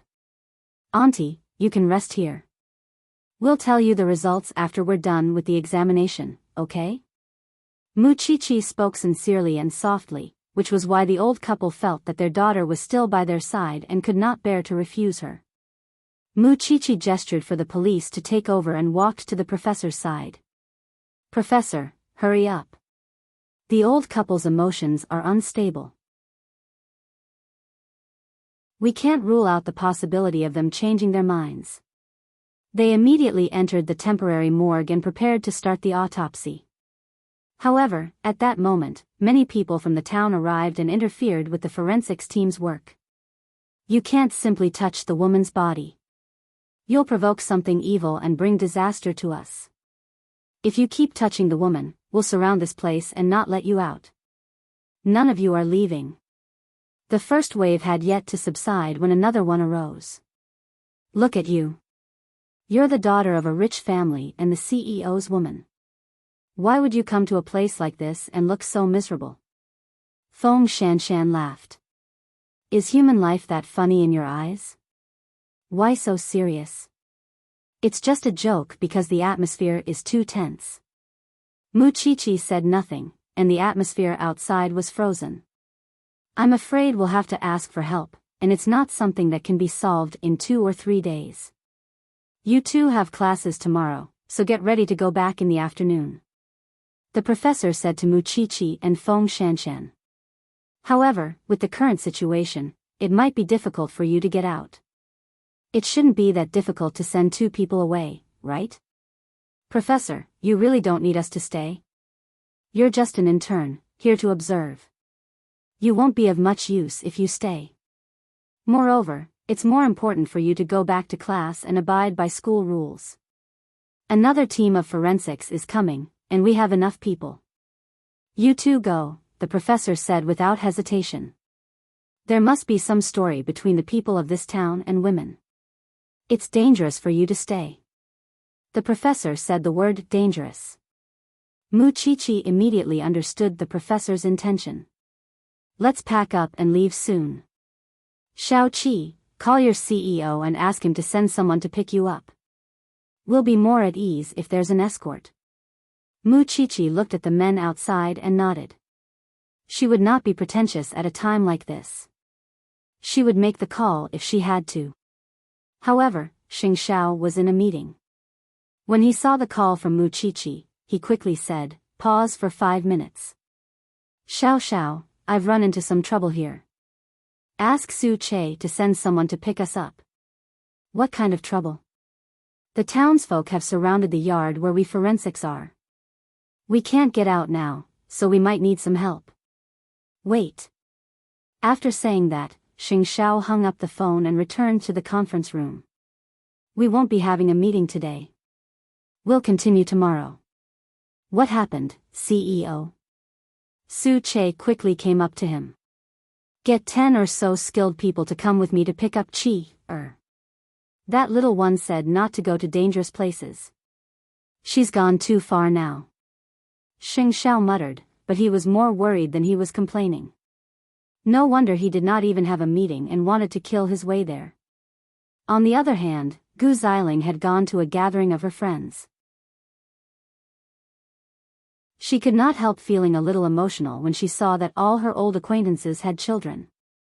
Moreover, everyone knew that she was married, and she could only tell them that she was not planning to get pregnant yet. She wanted to give Xingkai more time, because many people only had children after a few years. However, she had a feeling that it was not as simple as not being fated to conceive after having so much fun every night. The doubts in her heart grew heavier. She wanted to find a chance to get Xingkai for a checkup, but she knew very well that if the matter was exposed, Xingkai's dignity as a man would be gone.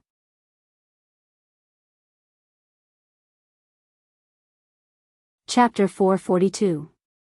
Mu Qiqi and Feng Shanshan had already packed their things, while the police were still negotiating with the townspeople. There was no telling why they would have such a huge reaction to dissecting a corpse. They're just being incited. The culprit is the one who doesn't want us to dissect the corpse. Mu Qiqi felt bad watching the people outside. The corpse could not be moved and the true cause of death was unknown, delaying the police's search for the culprit. It was fine if they were not allowed to dissect the corpse, but the police were not allowed to move around. What were these people trying to do? We're going to have to waste some time with them at this rate. We'd be more at ease if you leave earlier. Actually, Professor, I have an idea, Mu Qiqi said. Xiao Xiao and the others could come and help us create some chaos, and we could use the chance to transport the corpse back to Jianchuan and dissect it in the forensics lab. After all, the victim's family has already agreed. What do you think? The professor thought about it and nodded. Maybe that's a good idea. But would the car carry the corpse when he comes to pick you up? Actually, I told him that we're in trouble, which is why he brought around a dozen people, and all of them are quite skilled. Oh. The professor couldn't help chuckling. A man like that dotes on you. That's why we definitely can't fight them, but we could create some chaos. That's easy since we have an extra car. Or we could call an ambulance. Us two women could pretend to be sick to divert attention. What a smart brain. But since the ambulance is coming, we can send the body directly to the hospital. That way, we won't waste time going to Jianchuan. I'll discuss with the police team and come up with a more detailed plan. Everyone can work together. It's better than wasting time here. Mu Qiqi nodded and shared a look with Feng Shanshan. There was a strange atmosphere in the town, whether it was the deceased girls or the townspeople. Their actions were truly puzzling. Could there really be some traditional taboo? The professor went out for a while, and when he returned, he had already made detailed arrangements. We've already contacted the nearby hospital for backup. Their ambulance will be waiting for your CEO's car on the road. Little 7, your idea is very good. We don't have to fight to the death with them here. Finding the clues is the most important thing. Shan Shan has already gone to prepare. Later, the body will be moved on a stretcher. She will dress up in a police uniform and leave with the ambulance. It was just that many people stuck to the rules when handling cases and never thought of being flexible. This little thing had a reliable brain. 3 anxious hours passed. Sheng Zhao's black car and his entourage numbered 5. Of course, there was also an ambulance at the end. The road was slippery in the rainy day. When a CEO like him rushed into the mountains, even the most distinguished person would be a little embarrassed. But this was Su Che's car, and his driving skills made Xing Xiao look at him in praise. When the men in the town saw that there were outsiders entering the courtyard, they immediately gathered together with their weapons in their hands. However, When Su Che brought the group of bodyguards in black suits out of the car, the scene was quite spectacular. That group of people was a little scared. The police did not fight with the masses because of discipline. But the people in the public did not have to follow such rules. Xing Xiao was walking at the front. When he saw the little one standing in the courtyard, he wanted to go straight to her, but was stopped by the men in the town. "What are you doing here?" Xing Xiao said nothing, and simply glanced at Su Che behind him. Understanding Xing Xiao's meaning, Su Che took a step forward, snatched the stick from the man's hand and broke it in half with his bare hands. The man was stunned by Su Che's skill. He could not help taking 2 steps back. "If you dare, I'll sue you for violence. We're not the police, and we have money. We'll just have to pay some compensation if we cripple you. Which hand do you want to break? Tell me now," Su Che said as he took out his wallet and took out some cash. "If you're not the police, what are you doing here?" Su Che pushed the man away, and the others naturally did not dare to act rashly. Without being stopped, Xing Xiao walked up to Muchichi and pulled her into his arms. "I'll deal with you when we get back. There's someone in the house who's not feeling well. Let the ambulance come and pick him up," Muchichi said, pointing inside the house. Although the men were wary, they were not educated enough to think in such a roundabout way. Soon, the ambulance arrived, and 2 nurses got out of the car, carrying a stretcher. Then, they came out of the house quickly, putting the person and the stretcher into the ambulance and closing the door. The police shared a look with Muchichi, signaling that everything was in order. That was when Muchichi looked up at Xing Xiao. "Let's go home." There were a dozen bodyguards in black, and each of them looked extraordinarily heroic. They were probably as skilled as the man who broke the stick with his bare hands. The men in the town did not dare to offend them, and could only watch as they left the courtyard. As long as the corpse was not damaged, why should they care? Little did they know that the corpse was already in the ambulance. "Xiao Xiao, don't you know that you're a hero in the police force now?" Xing Xiao did not listen to her flattery at all, and simply pinned her on his thighs, giving her a good spanking. "All I see is you being surrounded by a group of men, holding sticks that could break your head at any time. I've already been obedient enough to call you." Muchichi's tears were welling in her eyes. "You don't know how worried I was when you weren't here, but now that you're here, I feel at ease. I'll deal with you tonight." After all, Su Che was driving, and it was a flying car. To prevent Muchichi from vomiting, Xing Xiao held her upright. Soon, they arrived at a small town nearby, and the professor came out of the ambulance with Feng Shanshan. "That's enough. You should go back to Jianchuan. The police will come to support me, and I must go to the hospital to dissect the corpse now. Professor, let us know as soon as possible." Feng Shanshan was not in the same car as Muchichi and Xing Xiao. She was Xing Xiao's bodyguard. After a few hours, Mama Xing saw Muchichi in a mess when they reached home. "Chichi, where did you and Xing Xiao come from?"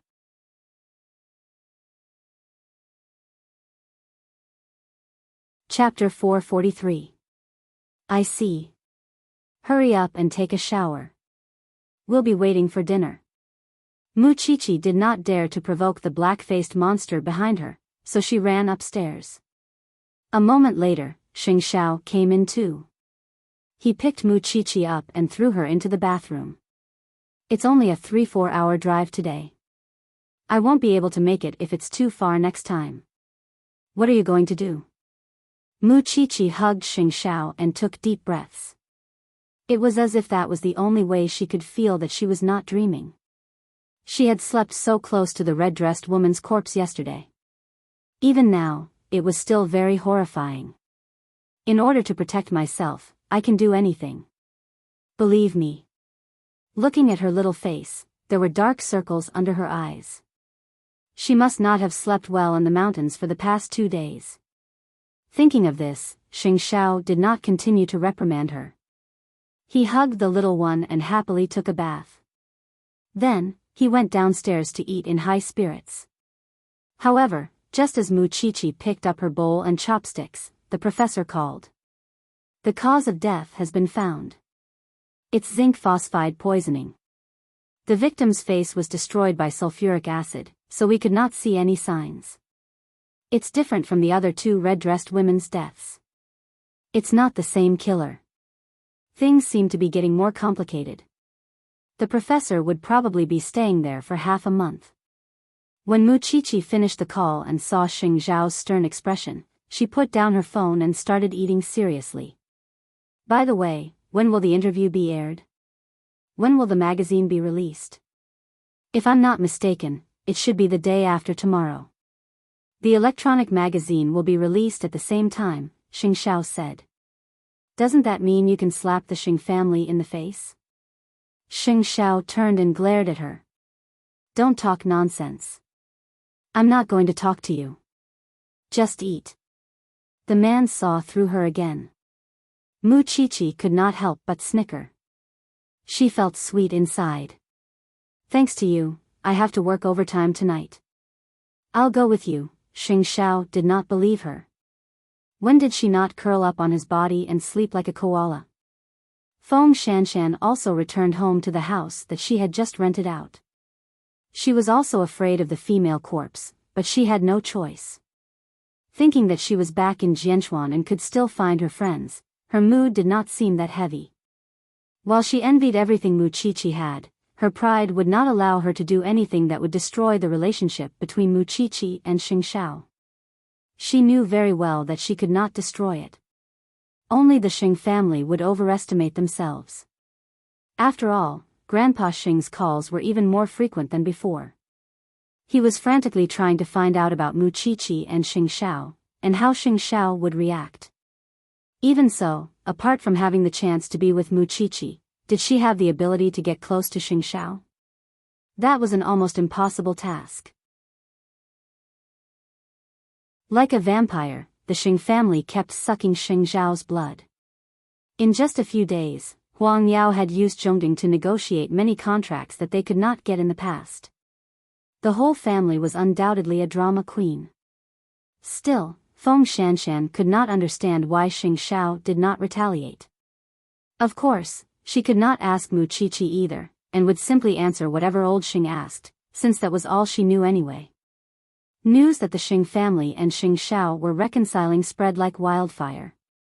After all, Xing Zhao did not come out to refute it, and did that mean that he was tacitly agreeing to the Xing family's actions? Because of that, old Xing had more opportunities to attend public events, often appearing in front of the entertainment public. Such was the wonder that Xing Zhao could bring to him. Xing Kai could not help feeling displeased over that.